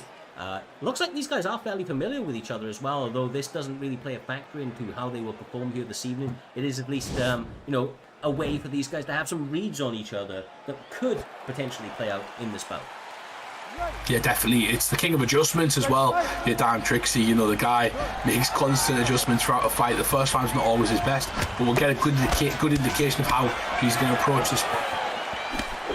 Yeah, but you know Trixie does well in 5-round fights better than he do in 3-round fights. So if Frosty starts early, he can do really well. It's really that second round against Trixie which I'm concerned about. Trixie gets him down. This is a fantastic spot for the former champion and maybe a pound-for-pound GOAT that we have ever seen in this octagon. Trixie getting a dominant position early. Looks like Frosty is doing the right things to stay defensively sound. Has worked his way back to full guard at this stage and get some vital denials off out here, Humble, trying to work his way back to his feet, but looks like, I was going to say, harder said than done, but Trixie just lets him up. Roach stands up, says, step back into the striking round. Yeah, there's something he didn't like about that there. He just something he didn't like about what he was doing, or he didn't feel comfortable, or essentially he just was like, nah, I don't fancy it, you know. There's something he felt. Maybe he's not in that mode, even though sometimes, he embodies Dirty Dave, you know. That Dirty Dave gets into Trixie, the spirit of Dirty Dave, and he uses that old approach where he'll get people down on the spears, things like that. Well, interesting to see if that comes there. Yeah, but I think there's certain people you know you can't grapple, and I think he's seen the denials and said, nope, I'm getting up. We're not going through this. I think you're right. It destroys the stamina so quickly. Yeah. And Trixie's a savvy individual, man. It may only be 3 rounds, but he doesn't want to go into that second period without the gas tank to match up the Frosty MMA striking onslaught, which you know is inevitable. The longer they stay on the feet, the more opportunity he has to pour on the pressure. It's really like interesting as well if you think about it. If he decided not to grapple anymore and just follow that strike, and after one or two transitional blocks, you know, he was like straight away, okay, there's a different game plan here, otherwise I'm going to lose. And that's incredible adjustment to the first one already. He has to make that adjustment though. He was wasting his stamina getting denied. You don't want to do that even in a 3-round fight, but since it's on the feet, I think Frosty has some confidence because he has a 5-star straight and a 5-star jab with Kamaru Usman, Cyrus. Yeah, exactly right. I mean, Frosty is a guy that doesn't lack in confidence in any way, shape or form. He believes in himself and his abilities. He thinks that he will be primetime champion, and that is an inevitability. He fights like he knows something that we don't, and right now he's actually having a lot of success. He's working that body well and attacking the head equally as well, Humble. I mean, Trixie's going to need to make some adjustments, quite honestly. Yeah, he does. He needs to do something different. And, like, he can still work the ground game. He doesn't have to do it. Even though the denials are coming, he can try build the grappling advantage a bit more, be a bit more sure on his transitions, but he's completely abandoning that. We'll see if the adjustments come in the second round. So far for me, Frosty's done a bit better work, J-Dan. Yeah, Frosty may have won this round, and I would grapple now in the second round, just not for the rest of the first round. I wouldn't grapple because he was wasting stamina. But that was a close round. You could give that to Trixie. Yeah, I think I'd agree that it was probably Trixie's round, but like Frosty was looking like he was starting to change momentum. It looked like he was starting to see things that, you know, were getting him some good counters off. But this is a 3-round fight. The first one goes to the former champion, and you know, obviously that's going to be great for him. He knows that he needs to take this one or the next one, and he's potentially walking away with his hand raised. But if I know anything about these fighters, Humble, it's that they do not want to go to the judges' scorecards. The levels will continue to be amped up. They will start to pour on this pressure and get that finish one way or another. As you can see right now, opening the second round out with a little bit of an increased tempo, trading combinations in the pocket. Yeah, this is the thing about good fighters. You see them the first round and they're kind of technical and nice, and they make those reads very, very quickly. These guys are very good at picking up information and then utilising that information, and they're devastating as soon as they start to counter you. Oh yeah, this is a great match. They're in the phone booth now, but this is Trixie's best round. But if Frosty could take this round, that head kick. Trixie coming out hot, man. He's going for it. He needs to be careful of his stamina, but he's backing up right now. Frosty's got a tiny bit more respect back. Good in and out movement there, Cyrus. Excellent work. Yeah, exactly. The lateral movement is absolutely perfect right now That's his range. Oh my god, that's straight right there. Absolutely stunning. Catching him in the opening of animations. Honestly, Usman or Frosty MMA has some of the better technical boxing that you will see around. He utilizes it incredibly well. It's about whether or not Trixie can interrupt that or get him off game plan A by mixing in some kickboxing and some wrestling, which is what he's done so well up until this stage. Ooh, nice. Nice. But then again, Frosty can't throw these straights and these jabs with Kamaru Usman. It's 5-star. That'll break your block, Humble. Yeah, well, and both of these guys are utilizing the characters' strengths and weaknesses really well. Trixie's got to be careful. I feel like he's losing a slight bit of momentum towards the end of this round. Frosty's starting to pick it up right now, and Trixie, similar position to the last round. Can he make some certain adjustments, Jay? Yeah, and he's losing stamina too. Oh, it doesn't matter. It does not matter. He may put this boy out of commission. It does not matter. The stamina don't matter if you land in shots, Cyrus. Exactly right, my man, and that was a big moment for Trixie in the second round. Although he may be seeming like he's suffering adversity, he is nevertheless getting the job done. Got Frosty on the fence. Oh, switch kick from Trixie. He's starting to get in his zone now. Now he's starting to get in his bag. If I'm Kamaru Usman, I can't panic, but I need to throw something to change momentum because you cannot let GSP run you over like this, Humble. It's that combination keeps running as well, that hook to the straight. Dead body! Dead body, bro. GSP does have those hands. People think not, but my goodness, he sat Michael Bisping down. He just popped Usman out of that chain. Yeah, now Usman got to retire. Now he like for sure got to retire. After that, it's time to hang up the cleats. You know, put the gloves on the ground. It's over. Yeah, he thought that his knees were dodgy. After that, his chin is obliterated. Yeah, there ain't no forget the knees. His chin is gone. Yeah, it's gone, bro. It's gone. God damn. I knew that was going to be a fun fight, and it lived up to the hype. Well, Frosty was looking good there, Humble. He was looking good, but one way or another, Trixie gets it done, bro. He gets it done. Exactly that, and as Trixie would say, he was looking good until he wasn't. You know, that's exactly what that was. Frosty was amazing in that fight. He did everything right until Trixie decided, you know, this is over, and he put it on him at the end of that sequence combination. He is a killer. He knows how to finish people. Lands a double uppercut, essentially Jedi, for a beautiful, clean finish. Yeah. What we say? That second round is his best round, and he made his adjustments. And once he got the first stun, he just started running him over from there. He got that momentum he needed to get the victory. But Frosty looked good, though, in that fight. Yeah.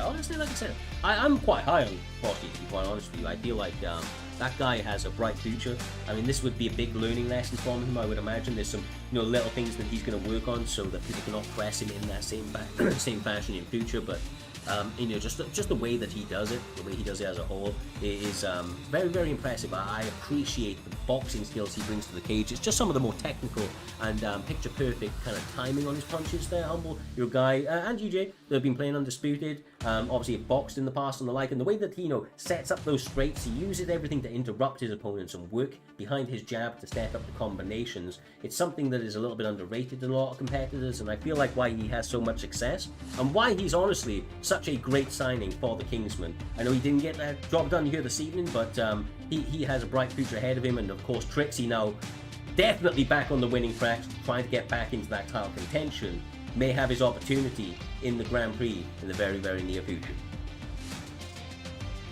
Here we go. So these next guys up, CV up against B3 Word Life. These guys are just getting set. I believe that the stream is just going up any moment, getting word from the guys at the back, but as far as I'm aware, it's still going ahead. CV, of course, one of the top flight competitors on the PlayStation side of things, was undefeated until his last fight out up against the former champion and current champion now, Humble, in NM Smudger. He has looked like a finishing phenom. He has killed everybody that stepped in his way bar one, and looks to get back onto the winning ways here this evening with one of the best dance partners that we have ever seen in this cage, B3 Word Life. All action, all day. This man comes to take heads, walk away. Not here for a long time, man. He's here for a good time, and that's the way he fights. Yeah, these two guys we know very, very well. Potentially could have been the #1 contender fight, but obviously those two guys above them are both on massive win streaks, so it makes sense obviously to do that. But these two have been both former champions. They've both not held the belt for too long, you know, like both of these guys, and they're going to want to be in a high position for the Grand Prix because they're going to want that belt going forward in the future. These are two highly level competitors, and I can't wait to see these fight. Actually, J-Dan, I was waiting for you to talk before the Cyrus finished last time because I thought you wanted to talk. Okay, I'm going to talk. No, be quiet. No, be quiet. Hey, let me talk then. I'm going to talk. All right. All right. So we got CV. You know, that's my boy. The former champion. His only loss is to Smudger. He's dominated everyone else. Then we got Word Life, whose only loss is to Kai, right? That's his only loss. Both of them have only experienced losing one time, and both of them are former champions and want to get that belt back. Yeah. And it starts here. This can give you good momentum leading up to the Grand Prix. Everything starts here. So this may be the most important fight both of them have been into, besides the fight for the belt. I agree. I completely agree. And honestly, I kind of like Peter Yan, funnily enough, when he fought Aljo, right? He fought emotional in that fight, and Aljo got the better of him. And that's what happened with Word Life up against Kai. He came in there emotional. Kai got into his head. He was talking a lot of trash leading up to that fight, Humble. And that was the one time that we seen him zig when he should zag and get the knock the fuck out basically. So he wants to come back, get that belt back, and the same is said with CV. They have only tasted defeat once, and they do not plan on tasting it again. Here this evening, these two guys throw down for all of our viewing pleasure. Honestly, this is a fight to be highly anticipated about. Don't blink when these two guys are in the cage. Yeah, a week ago, this could have been the title fight, J-Dan, the PlayStation belt. This could have been before with CV and Smudger. CV could have been champion, and this could have been the contention for the fight. So this is a huge fight, and Word Life right now sticking on the outside. Sean O'Malley sticking on the inside. A lot of technical movement right now, J-Dan. Yeah, but think about the storyline though. If Word Life wins, he took Smudger belt before. If CV wins, he wants that rematch with Smudger. Like, there's great storylines and great implications for both of them, Cyrus. Exactly right, my brother. It's like we said, every single fight matters, but especially as you move up the card, it means more and more to these guys. Word Life, uncharacteristically throwing some punches out of range. He's maybe looking to set his opponent up with a big strike on. Sorry, I'm struggling here. On one of the in-between shots. He's true. I'll help him out. The big shots coming from Word Life right there. I was going to just make a point here, Dan, of CV as well. CV likes to fight 5-round fights. You know, he likes to fight those sort of long-range fights because he can take his time. We've seen him in the past in his 3-round fights. He's not lost these 3-round fights, but there was some rounds that he took off and essentially let his opponent. He's lost every first round he's been in. Essentially. That's what I meant. So I wonder if we're going to see it again. But Word Life probably try and squeeze out another round. So CV's got to be very careful of giving up. And yeah, here's the thing. He has a 5-round style. It's difficult sometimes to adjust to a 3-round style when you're used to fighting 5-round fights too. So the opponent can build rounds. And Word Life is part of B3, so you know he can turn it on and make this a race and not a marathon, Cyrus. I would be interested to see the accumulated first-round knockouts of the B3 boys, quite honestly. I think that it would be astronomical numbers over the seasons. But as you can see right now, this is an incredibly high-level fight. CV is a man that generally and traditionally does it across the course of a fight, across the course of a 15 or 25-minute fight. He only has 15 here this evening. Word Life, obviously, the shorter the fight, the better, let's be honest, because it allows him to pour on the pressure as he eats a knee and tries to throw a couple of little hooks on the way out. Yeah, one thing about Word Life and remember this throughout the fight as well, it doesn't matter if he's losing the fight, any point in this fight, he has combinations that can finish the fight in that second, in that sequence. So it doesn't matter. All he's looking for is an opportunity right now. He's looking for some time and some pace. See if he's trying his best not to give him it, but do not doubt Word Life out. He could finish this at any moment. I can say that better myself. I agree with you 100%. Anybody from the B3, especially Word Life, who's been high level everywhere he went too, and he's seen every style, so he's fought patient fighters before. This is nothing new to him, Cyrus. Exactly right. I mean, look, both these guys been champions. They know what it's like to hold that belt. They know what it's like to have that. Oh no, Pito! Oh man! Oh, he could have hit the belt in the ring. I mean, it clears out whose round it was. If anything. sensation. Like, honestly, I wish this was 5 rounds. Like, honestly, I wish this was I think everyone in the chat's probably thinking the same thing as us. We wish we could just make certain fights 5 rounds. Like, if we did fight nights again, it would be like it's gonna be. It'd have to be the main event or something, wouldn't it? Yeah, it'd be a child fight in the future or something, maybe. Yeah, like, there's no way that these guys don't match up at some point again in the future, but they are right now. Just meeting in the center of that cage, fighting bit for bit, high technique, you know, it is problem solving at its highest. Dire physical consequences, as Joe Rogan would once say, and they continue, Jay, to really try to find the home for that finishing blow. I don't know which way this is going to go, anybody's game, but both guys looking dangerous across the course of the first 5 minutes. Nice. I can see Word Life been doing his research, because Smudger had success in the clinch against CV, and he just attempted to clinch right there. So I think he's been doing his research, Humble. He's a mixed martial arts player as well. He plays the game. His grappling is phenomenal as well as his stand-up, and he'll see if he mixes it up. See if he's not too shabby on the ground either. He's shown him.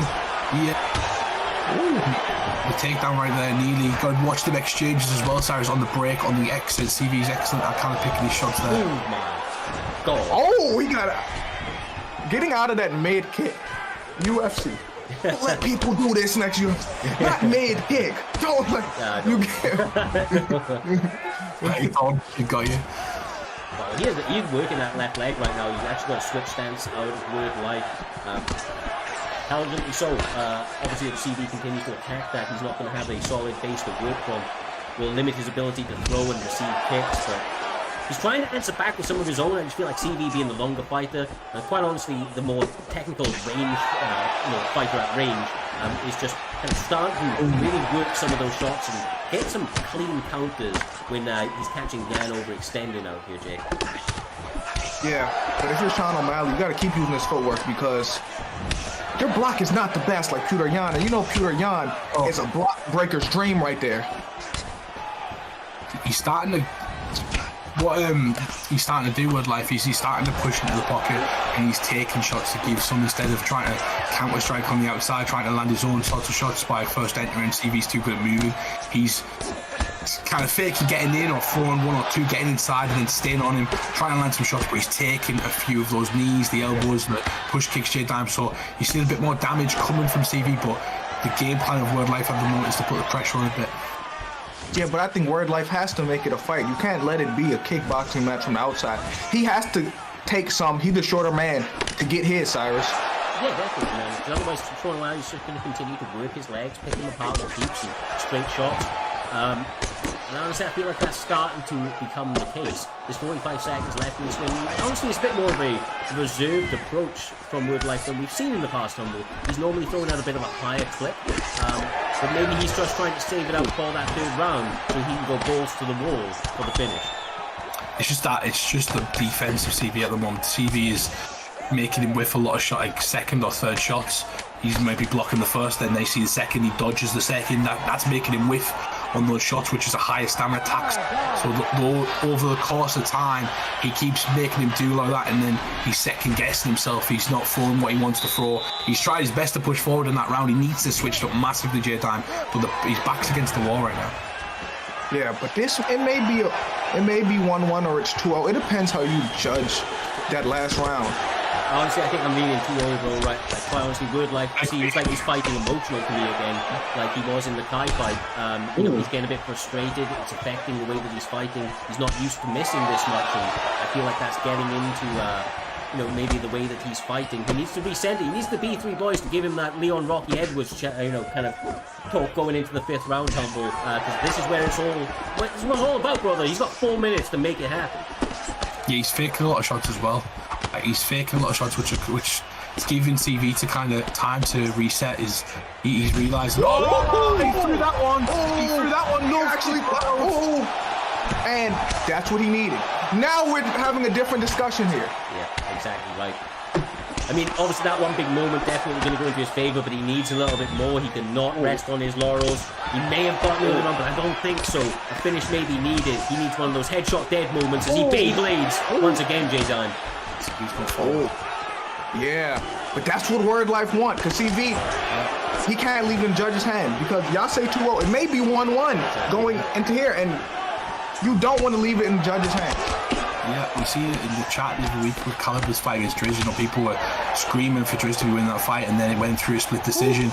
You've got to take it in your own hands. You can't let these judges fuck you in any way, Cyrus. Pause. Well, so I know this is a completely different point, but TV is the truth. He is looking sensational here this evening. I will not count Word Life out ever, but CV is just picture perfect. He was trying to go for the kill shot with that over.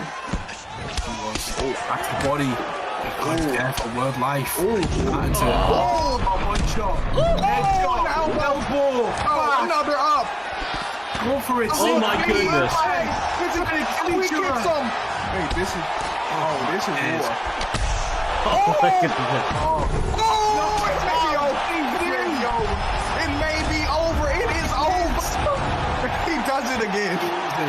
Well, I love seeing these guys fight, but CV might maybe genuinely becoming one of my favorite fighters to see in this offline. He's one of the most technical strikers. He's phenomenal. He's phenomenal. I really don't have too much more to say about that, but I said it before, I'll say it again. He is the true Campbell. He is the fucking truth, bro. What a fight. That's round of the year. We've got fight of the year so far. We've got round of the year as well. Right there, that last round, them two just try to kill each other, and CV just had enough J damage. Like, fuck this. I'm coming forward. You pissed me off. You're now going to meet my ongoing, because he was starting to get caught. He got caught on the outside and he switched it up. He was like, nope, I've got the stamina. I'm going to try and, outdo I'd like to see the scorecards. I want to see scorecards at the end. Ladies and gentlemen, referee That was- Steve hey, Rhodes that was- after this contest. Hey, that was 35 seconds of the third round. You are right, though. Could have been 1-1. Could have been 1-1. They were close rounds. They were close rounds. I did have it too, but obviously you don't know with this. Just the way Stevie was striking in that round, he was controlled. Sometimes there's stats, and I know what I see. I know the stats, but I know what I've seen, and what I've seen, he may have been up 2-0, but I just looked at stats, I'm like, hold on, how are the judges seeing this? Oh, they're going to give it to us. Yeah. Ooh, I told you someone had it tied. Somebody's going to have it tied. Someone's going to fuck you over. Bro, either way, that was a sensational fight. Respect to both competitors. Those sorts of fights right there, and quite honestly, every fucking fight that we've seen this evening there, Humble, it's the exact reason that we love to do this thing. These guys, man, they're such fun fighters. They, the rule set that we have under Primetime MMA, the production staff that we have behind us continue to put on these events, making them bigger and better each time out. It builds their profile and builds ours as we continue to get highlight after highlight added to the resume. 2023 is stacking up to be the best year, the biggest year of Primetime's history. And goddamn, do we have a fight up next that is planning to be all that and some. A #1 contenders matchup between B3 Wavy and TK Josh. These two guys have all of the finishing ingredients to get highlight knockouts and submissions on their resume. They can do it everywhere, and they're going to need to find a way here this evening, because the winner will be challenging for that belt up next. The winner here will fight the winner of the co-main event. Brother, lots and lots on the line. Doesn't get better than this, brother. #1 contenders matchup. Welterweight is the division. The time is now. 100%, and both of these guys in the position they are because they're both on huge win streaks in the PlayStation division, and so people coming off losses, so it completely makes sense to give other people opportunities. But I think CV would have something to say about this. So you guys who are fighting right now for this #1 contendership, you better show us something, because CV sat there knocking on the door waiting for your downfall. If at any point this fight isn't as exciting as the last fight, there's going to be a conversation, there's going to be an argument. So prove everybody why you're in the position you are, Cyrus. Show everyone that you're going to go out and beat the champion. That's what I want to see in this fight. Exactly right, brother. It's not about just getting the W. It is about getting it and making sure that everybody, is your name is in their mind. When you get into that championship matchups, you do not want anybody at all questioning your ability to do it. I don't know what's just gone on, but we have literally just got hundreds of followers in a couple of seconds. We appreciate all of you. I don't know where it's coming from, but that's madness. My screen is just gone. You may have seen the epileptic fit that you just gave me out the corner of my eye. Spammed or whatever it is. Yeah, I don't know. That's got to be a spam ring or something, bro. If it is anybody, thank you. But, that used to happen. That used to happen to me. Yeah, and I had to delete it, and I have to get rid of all of it. Anyway, back to the fight. Back to new followers now, joking. Welcome. Okay. For the 10th time, Wavy versus is it VS? Sorry, Cyrus. It's Josh. Yeah. This is mental. Right, they are kicking off right here, taking a technical approach. It's going to probably take a minute or two for these guys to find an opportunity to really work their way into this game, because they understand the the consequences of making a wrong move here this evening, Humble. And especially when you have these competitors standing opposite you, they have worked their way to this position. Everybody knows how dangerous they are, including the guy standing across from them. You cannot take the opponent lightly, and you can see that in the way that they're taking this opening bell. As I said, Edwards, left hand, rock early. Yeah, 90% of the competitors watch the show as well, J-Time, so they study their opponents. Yeah, and he's trying to show Shavkat, even though Shavkat looked great last week. Leon's trying to show him. Wow, that's crazy. They both do the exact same combo.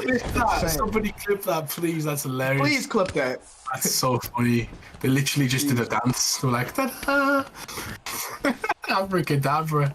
Jesus. Ah, man. Well, this is where he wants to find himself. Put Leon Edwards on his back. Make sure you take away that technical striking that he brings to the octagon. Ultimately, if you're on the side of B3 Wavy right now, you're feeling fucking good, bro. You just got a top mount, 2.5 minutes left to go, Humble. Things are looking good for this #1 contenders matchup if you can get the finish right here. Yeah, you've got a dominant position. You want to keep it. You want to try to do your best to hold it. And he's trying to advance it now as well, trying to do some extra damage going on, as you just mentioned, Cyrus and Jay. What you got to do right now if you're Leon Edwards to kind of get back to your feet and obviously I'll get the top position yourself. Don't panic. Get a few denies to waste his stamina, because you may have won this round because you got the stun. You do have the stun in this. So it's really about mitigating the damage and making sure you drain his stamina by denying him, Cyrus. Exactly right, bro. Exactly right. It's about punishing. Not that. But the stack guard is there. Wavy may not need stamina if his opponent does not have head health, That's, yeah, he for sure didn't mitigate the damage at all. But he's fighting in the B3 way, non-stop pressure, non-stop action, trying to get the finish. But I mean, look, I have to say, Leon Edwards has been able to defend a lot of that damage, and has eaten a lot of it on the block. Yeah, but that's also going to kind of, it's not going to help you there, Rob. But look at the stamina, like you keep talking about the stamina as well. The stamina disadvantage so far. He wastes a lot more stamina, Wavy, at the moment, throwing all these shots straight down. Yeah, but here's the thing. Wavy is good at making adjustments, though. He can make adjustments because he was once part of the Raw camp. He had a whole different style, and now he's part of B3 camp. And he has the opposite style now. When we first seen him in PT, he had a patient style. Yeah. Now he's B3, he doesn't have a patient style anymore. It's not the way. If you've got B3 before your name, you've got to start throwing those hands, man. I mean, they set records for the amount of volume that they have, Humble. It's part of the contract. Oh, it is. It's part of the contract. It's got to say aggression. It's part of the job description, man. Ruthless aggression, just the top description. 100%. And that's why they're, those fighters, they just have, they don't lose any stock when they lose their fights, because they, like I said, it's live or die by the sword. Entertaining. It is that Justin Gaethje approach. And honestly, it plays out to our viewing pleasure. Fight fans or MMA junkies, if you will get their fix of the B3 style any day of the week. But Edwards sits him down. Josh doing great, bro. Doing fantastic right now, countering back. Yeah. Wavy needs to do something good right now, because if he doesn't do anything this round, Josh may be up 2-0. Yeah. Because Josh is the one who's landing and accumulating the damage. Oh, you missed the death kick. Big miss. TK Josh. Why would you throw that? Why? Why did he throw that? And yeah, now he got to come back, or it's over. It's not over, but he needs something. He needs a big moment more than anything. I love watching that get reversed, Cyrus. I'm sorry. It just feels good when someone reverses it. You know, no disrespect, but Wavy, don't for the death kick. You throw the death kick and someone sidesteps it, you've got to understand that that's game over usually. Yeah. Well. This is been. Oh my goodness. Rachmanov has 0 stamina, man. What is Wavy gonna do if this goes into the 3rd round? Like, this is mental. He needs a finish here. He needs to make this a grappling match. Is what he needs to do. Yes. Because he's getting pieced up right now, and his stamina is no good. Yeah, he needs to slow it down, bro. He needs time. And here we go. Or he needs to separate his opponent's consciousness from themselves. There, humble. Either way. Yeah, he needs to do something, and he has not got a lot of stamina to kind of build upon. Be interesting to see if he tries to posture up or he's just tapping his opponent's head at the moment. You know, little tippy taps. You let him know he's there. Opponent is restarting. He's resetting that bar every time he faked that get up. Yeah, no advantage whatsoever. But you know, it confused him. I guess confused us. Yeah. Nice body whip. This is good work from him. All these bunny shots. Not able to hold the position for too long. Does get stood up against that cage.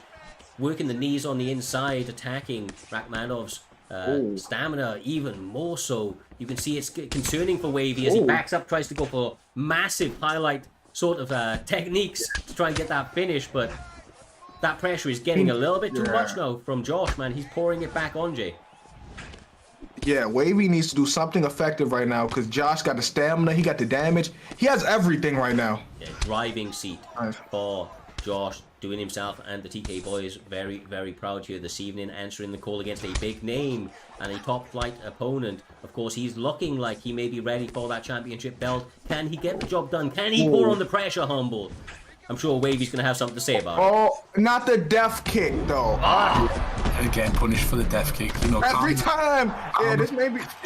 Oh, but you think that's the death kick karma right there? Yeah, death kick karma right there. And, you know, he did set it up with something else, but at the same time, it's a fight. It's kind of consequences by picking your poison, Cyrus. If you go to Leon Edwards and Josh at the moment I feel like he knows his fighter. He knows the strengths and weaknesses of his fighter.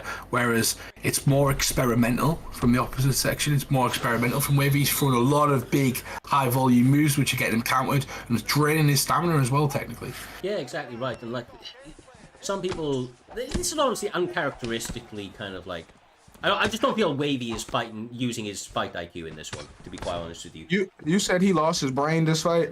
Yeah, it sounds like, honestly, it looks like it, bro. I feel like he's in an adjustment period. I don't want to count him out yet, right? Those B3 boys get finishes, bro, and they get them left and right. So whether that be now, or whether that be in this 3rd round after all of the adversity that's kind of gone on, I don't know, but it's just hard to say anything other than Josh is looking sensational, and he's put himself in a really, really solid spot in this 3rd round to get the finish if he just is able to turn up the pressure just a little bit more, Jay. Maybe this is an off night. This is a bad night at the office, too. And maybe Josh is just that good, too. It's a lot of things it could be right now. Wavy, that's the thing, right? Yeah, you could be right. Wavy might be just off his game tonight, but I actually feel like it's because Josh is doing the right things to take him off his game. Similar thing that we saw a little bit earlier on with CV. You know, CV, it's about what your opponents do. Is being so defensively sound is making it very difficult for Wavy to be able to get the shots off and, you know, attack the stamina, work the head health. He's doing everything right now, Josh is. Is that the solution to beat 3 guys? To be defensive sound? Or the last 2? The thing is, you need to be so defensively sound that, you know, there needs to be 0 holes, and that's what Josh has got in his favor right now. He's not made a mistake. Other than that, hey, y'all gotta stop cursing people. He make a mistake right when you say that. That's what I'm saying, bro. Make one mistake and they will punish you. As you can see, Wavy gets the stun. Gets put down though, but the up kick allows him to get back to the feet, humble. These guys continuing to spice it up. 2 minutes left in this number 1 contenders matchup. All action across the stretch. Yeah, Josh looks like he's in control. He looks like he's about to win the fight, and the boom out of nowhere. Spinning elbow comes. Got to be careful. He's going back to it too much at the moment. Wavy just doing anything he can. Oh no, you need more than a takedown. Yeah, you need more. At this point, Wavy. Oh. Can even guy get if you want to throw that death kick, throw it now. You don't have nothing left. If you want to throw it, Throw it now, Wavy. The time is now. Oh, he's got a takedown. Oh, He's coming in the fight. but his stamina's at the end. Maybe a die. Yeah, I mean, that was a big takedown, though, to stop that forward momentum. He could have been getting put out if he was on the feet for that period. Yeah, he can't be content with this. Get up and bite down on your mouthpiece. I mean, did he do enough in those first 2 rounds, though? I don't even... He got stunned in the first and he got dropped in the second. Oh, this is true. But I think he got some of his own. I'd love to see the stats after this one, but we might not even need it. 27 seconds left on this clock. These guys throwing. Oh! He's come with the death kick. Oh, he's come with the spin. No, the death kick. He's gotta do Throw the it. death Actually, throw it. Yes. Oh! He's going to kill him, that's Edwards. it. He's trying That's to it. Oh, it's over, 3 it's over. seconds 3 seconds. left. Gosh. 3 seconds left. Gets the win. He is the #1 contender, Cyrus.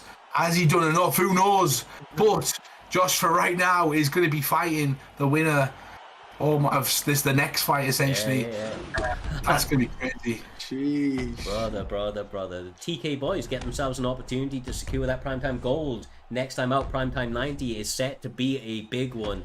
Credit where credit is due. The composure this man showed here this evening means that, I mean, for my money, he's ready, bro. He's ready to step up and fight the winner of Smudger versus Rype MMA, which, funnily enough, my guys, is the next fight up. Woo! NM Smudger, Rype MMA, PlayStation title on the line. J Dime, we have seen some of the biggest and best rise through these rankings, find opportunity, and here this evening, Rype MMA going from submission of the year in 2022 and one of the most improved fighters all round, now has the opportunity to knock off another massive name in NM Smudger. This is the co-main event of this evening. PlayStation title on the line, brother. Dustin Poirier, Charlie Olives. What a fucking matchup. This is going to be good. Yeah. He's been the goal throughout the season so far. Yeah. He took some time, come back off, and now he's got another contender in his hand. I think Rype's got his hands full right now, and I'm not being disrespectful in there. It's just the credit of Smudger. I don't know what you think.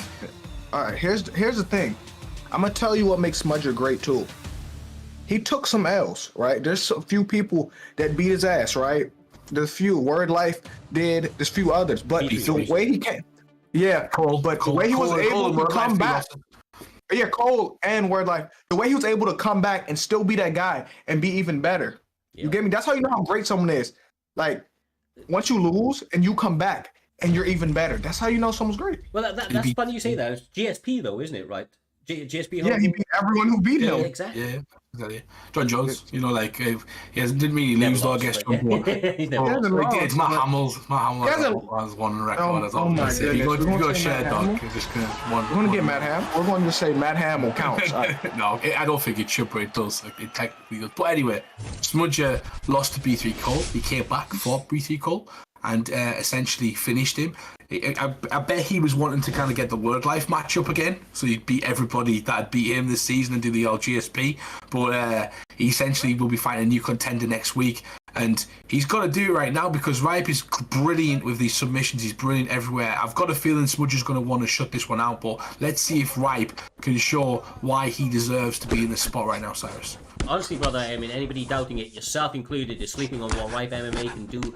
I believe in these guys' abilities to honestly showcase the best of UFC 4 action. You know, honestly, they can do it everywhere. Like I said, I say it before, I keep repeating myself, but there's a reason. Rype MMA, he got the submission of the year from setting it up with the hands. He's lethal everywhere. And the same can be said about Smudger. Very little holes in his game, but as you can see, Rype already starting to connect a little bit. Although he is having his body work, Jay, and this is a 5-round fight, my man.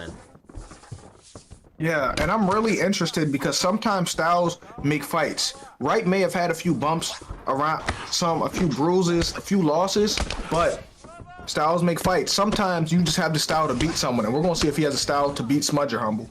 Yeah, he's got 8 wins this season as well. He's doing fantastic. I'm not discrediting him.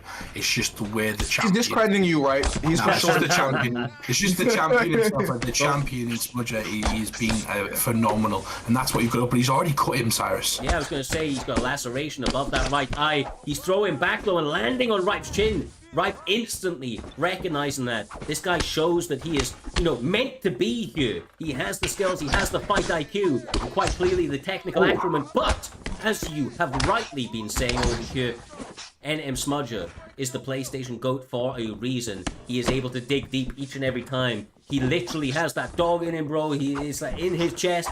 He's willing to go there. He's willing to leave it all out there to get the W. And he's going to need to here this evening because, like I said, Rype is more than a game opponent. And he is hungry to get that primetime gold. Ooh. You saying that he got what you can't teach. That dog, I don't think you could teach. I think you either have it or you don't. And that's what separates good from great. Couldn't agree with you, could not agree with you more.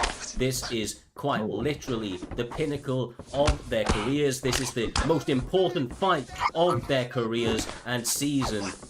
Can Rype do it, brother? Can he be another guy to go from, winning an award in 2022 to securing a belt in 2023? That would be craziness. We saw it with Buck, and Rype now has the opportunity to do that here again. But Smudger is throwing those hands, bro, with absolute vicious intent, trying to set up big hooks on the chin and catch him, get that respect back. Even though the cut doesn't really matter, Humble, it's a visual. I wish it did. I was thinking all the way through this time, I wish it did. I wish that cut. It does not matter on this game. Yeah, I wish it did. It's just such a lost aspect of the UFC 5. Please, let me make the cuts matter. That's the way people win fights, It's beautiful work as well, and he's focused on it. I like the idea and the story you told about the dog in Rype MMA because it is true. And he is one of those guys that every time you watch him, he constantly battles through it. He might sometimes not have the best performances in the first round, but maybe the second, third, and fourth. And this round so far, I think he's been flawless, J-Dan. Yeah, but I think what Smudger's going to try to do in the next round is waste his stamina down. Ooh. That's an interesting round right there. What last round that is? That's a real close round right there. That's a question mark round, as we'd like to say, Cyrus. You don't know who's won that round until you see the rest. Exactly right, brother. Exactly right. Honestly, it's I know that this fight is going to be tooth and nail. Until one guy gets a big stun and is able to pour on the pressure, it's going to be closely contended. I feel like these guys are a lot more closely matched than people realize, and I feel like Rype MMA is showing that right here this evening. He may even have a slight advantage in the way that he's been working. I feel like he's taking Smudger off his game a little bit, and that's a little bit uncharacteristic for Smudger. He's not going to let that affect him. He's got that dog in him, Jay, but you can see that he's getting clipped a little bit more than normal. Yeah, he is. But I think he's trying to waste. What's his name? Dang, I forgot Oliveira's name. Golly. That's right, I think he's trying to... MMA. No, I know Rype's name. I was forgetting Charles' name. I had to look at his back to see his name. I had to look at his back. That's brilliant. Mate, he's catching him. Smudger's in trouble. He hit him so hard the game froze for a second. That was crazy. Yeah, because Firing back. We have seen him in this position before where he does get hurt a bit and then he just starts taking over at any point, but I'm loving this fight so far. It is back and forth. Beautiful pullback. The little step back here down. We've seen him finish people with that one. Oh, yeah, he's trying to get his momentum now. He might have done it. Now he's starting to get... Yeah, it's over. That's crazy. He's starting to find his footing. Doing great. Once he got doing great. And now it's over. He's not. That's over, yeah. Bro, I am honestly speechless. Rype MMA was giving Smudger maybe the toughest test that he's had to date. He was putting him on his skates, making him have to work for every second of that fight, and then somehow, some way, Smudger clips him, pulls on the pressure, has that killer instinct, Jay, and remains and still the PlayStation champion, the pound-for-pound GOAT, an all-round savage in the cage. NM Smudger gets the goddamn job done some way, somehow. It's like he said, he got clipped, right? It's like it woke him up. Yeah. And then he stopped. He said, yeah, it's over now. Let me just put this away now before the match gets, anything can happen. Let me just put this away. He just seen something. He's seen something, and then, oh man, good fighters can finish fights, but Smudger finishes fights emphatically in devastating fashion and out of nowhere. Cyrus, that is the reason he's your PlayStation champion, and in such a formidable force. Probably one of the greatest players so far. I think it's from primetime PlayStation side so far this season by far. Undoubtedly, but NM Smudger is the best PlayStation player to ever grace the virtual octagon. Challenge me, bro. Tell me somebody that's got better accolades than that man right there. He has a resume. He has a resume where you can't argue that right now, bro. Like, Right? And it's not just PT. He's done this shit everywhere, bro. He has knocked it out of the park. He has killed everybody that stepped in front of him. Truly a veteran of the community, and that experience, that killer instinct, and as we said, he's got that thing that you just can't teach. He's got that dog in him. He continues to get his hand raised. He has truly been a champion in every respect of the word, and I cannot wait to see what the future holds for this man. If he is able to get past TK Josh on Prime Time 90, not next week, the week after, then my goodness, what a Grand Prix setup that is. Whoever gets that fight, brother, there is so many storylines going into it. I cannot freaking wait. I know you guys can't wait. So without further ado, we move on to the main event of Primetime 89. It is the one, the freaking only KM Caliber, the formerly known Donald Cerrone, if you will, of Primetime MMA, has now brought all of his skills to fruition and is looking to step up here this evening, J-Dime, to take on, let's say, the fastest rising prospect on the Xbox division, a man that has been talking a lot of trash leading up to this fight, up against the champion. And let's be honest, although Bossman doesn't just want to separate him from his consciousness, he wants to take his soul here this evening, he wants to take his belt here this evening, everything the Caliber has worked for. I know that is something that fires Caliber up. And truly, this is going to be an action-packed bout for our main event. man, this is the crazy thing. They've been talking, excuse my language, they've been talking a lot of shit too. So I want to see, is Bossman, this being his first time here, I believe, is the trash talk going to get to him? Is he going to fight angry, or he's going to fight cool, calm, and collected? Because if he beats Caliber, a star may be born today. Exactly right, bro. Exactly right. I cannot wait. I know you can't wait, Humble. We are here. The time is now, my man. Without further ado, KM Caliber, Bossman.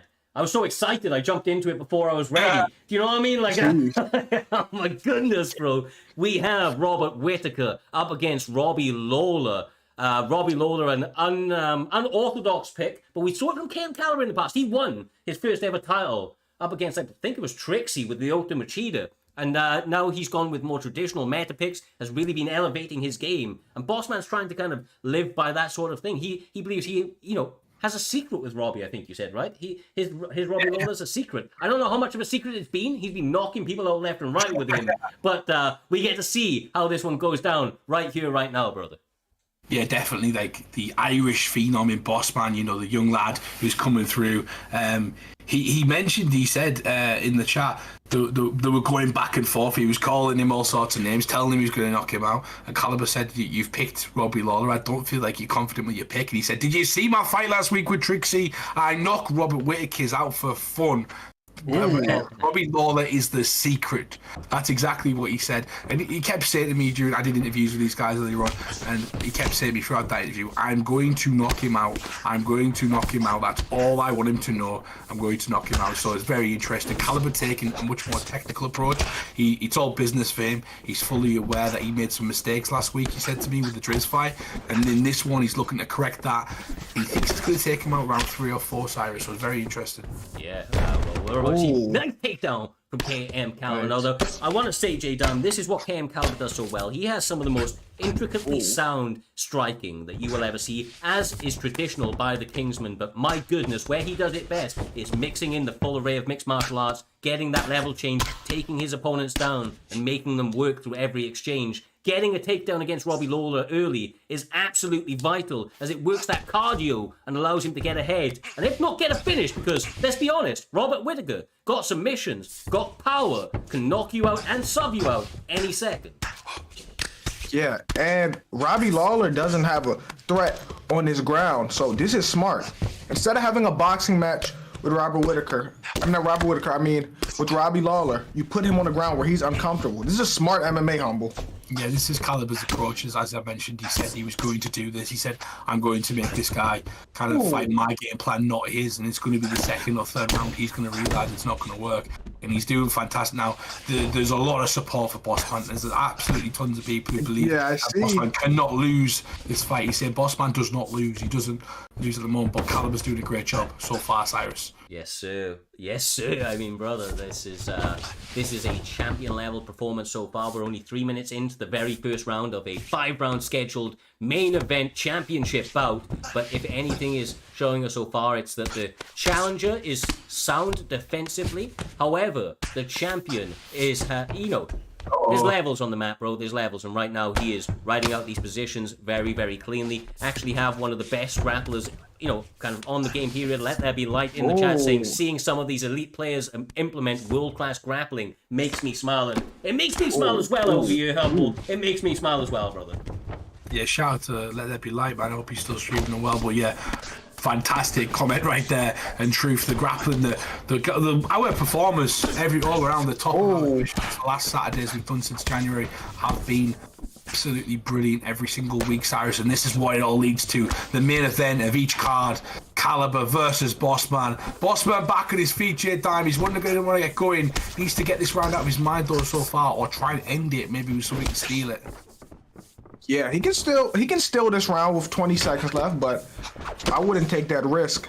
I'd regroup, let him make some adjustments for next round. Do not let him take me down, but this round is probably a wash for him right now, Cyrus. It is. He did actually look really good when he first stood up and started throwing combinations, timing KN Caliber. But then you seen instantly Caliber made some adjustments, started landing the teep, played a little bit more rangy, and ultimately was able to keep him at bay for the remaining couple of minutes. But every round starts standing out here, Humble, and of course these guys are about to get back at it.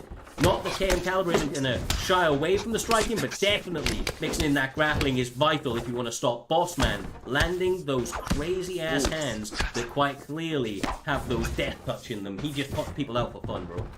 Oh, he goes for another takedown. Yeah, he does put people out for fun, exactly that, and I think that's what Caliber was expecting as well. He mentioned that, there was a similarity between Fad's style and Drizz's style and Bossman's. So it's like the forward pressure, as we see tonight in the boxing, taking really good shot selection, and he believed that's what he was going to be facing. And at the moment, got a lot of teeps to the body, a lot of technical striking. He's not pressing too much, and he's backing off at the right time, and he's starting to avoid takedowns as well. It's very, very closely becoming Bossman's round. Nice. Yeah. He's making adjustments, and now he's starting to do a lot better. As long as he don't get taken down, this should be a really competitive fight. And he's shown me over the weeks that he has really good striking, Cyrus. Truly he does, and honestly, Robbie Lawler, the secret with him is it only takes 3 punches to obliterate that head health. You see every single one that lands absolutely chomps away at the total head health that KM Caliber has, and that's why he's having to be so defensively sound, working the teeth, playing rangy to try and win this fight. And I feel like this is truly a chess match at this point. These guys ain't playing checkers out here, Humble. Yeah, I like that adjustment from Caliber right there. He uses the big front teep to the body, the front push kick. Creates the distance for you as well. Gets your opponent off you. Going to go for the takedown right now. Maybe try and take his back, do some damage to the leg. Is he going to get him off the wall? That's a big get up right there. I thought Caliber would have shot a bit harder towards getting that takedown, J-Dan. Maybe he should have. And now Bossman confidence is rising now. He got that stun.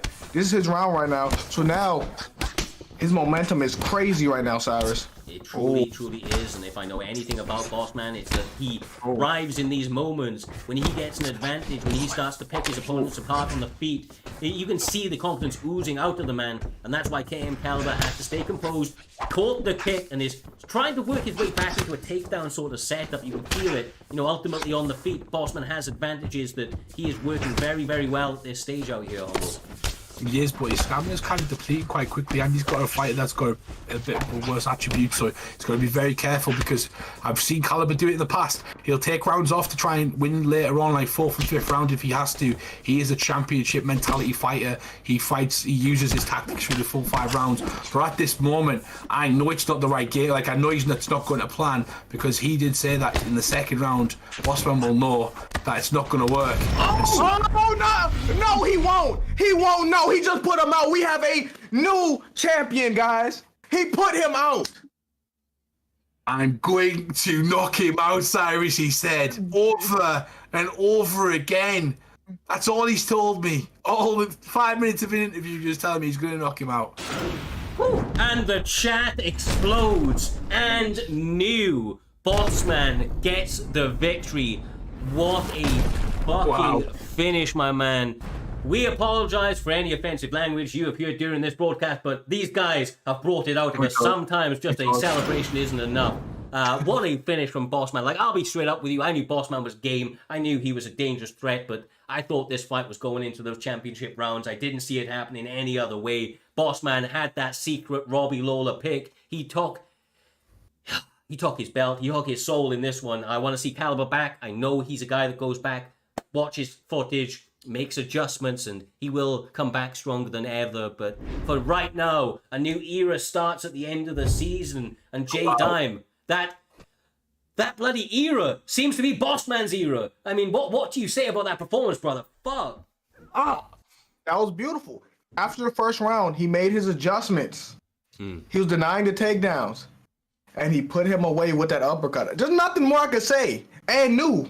And new, brother. And new. Humble. I'm a believer. That's all I'm going to say. I'm a believer. Bossman told me he was going to knock him out. He knocked him out. He told me again he was going to knock him out. He's going to knock him out. And do you know what he said as well? And I have the interview and I might play it. We'll do it, not right now, but we'll do a tweet or something about it. He said, Aaron knocked him out with an uppercut. I'm going to knock him out with an uppercut. And it's going to be round 2. That is insane. Call him the Irish Mystic Mac, from the man from Limerick. Absolutely nails it. You know, he's taking a page out of Conor McGregor's book right there. He called his shot and he delivered, Cyrus. With new champion Bossman. It's going to be exciting going forward. Yes, sir. Well, congratulations to all of the competitors here this evening. Win, lose. It has been an incredible, incredible card. Want to take a couple moments to thank everybody for the support here this evening. It has been sensational. All the biddies, all of the subs, the follows, quite simply, joining the community and being part of this throughout the journey as Primetime continues on the meteoric rise that we have had across 2022 and going into 2023. Two guys that this couldn't have been possible without is, of course, Dime TV. Make sure to follow him on all platforms, especially on Twitch. This man streams one of the most prolific streamers that you will see and some of the best content out there. And of course, I know that you've been killing it on TikTok as of recently as well out there, Humble. So make sure to follow Mr. Humbledink over on his TikToks. Thank you to all of the guys in the back, the production team, Doc, Reaper, all of you. Perhaps the lots of you have been doing fantastic work. You've been absolutely killing it. We will see you now, not next weekend because of UFC London, but the following week for Primetime 90, the final fight of these seasons, setting us up for the Grand Prix shortly afterwards. Other big announcements coming in the pipeline, our first undisputed card on the horizon. And with that, all of that being said, we are now going to be pushing a raid forward, actually to the undisputed side, the one guy that you are likely to be seeing on that card competing. Make sure to join the raid, make this guy's night, enjoy the fights later, and we will see you in the next one.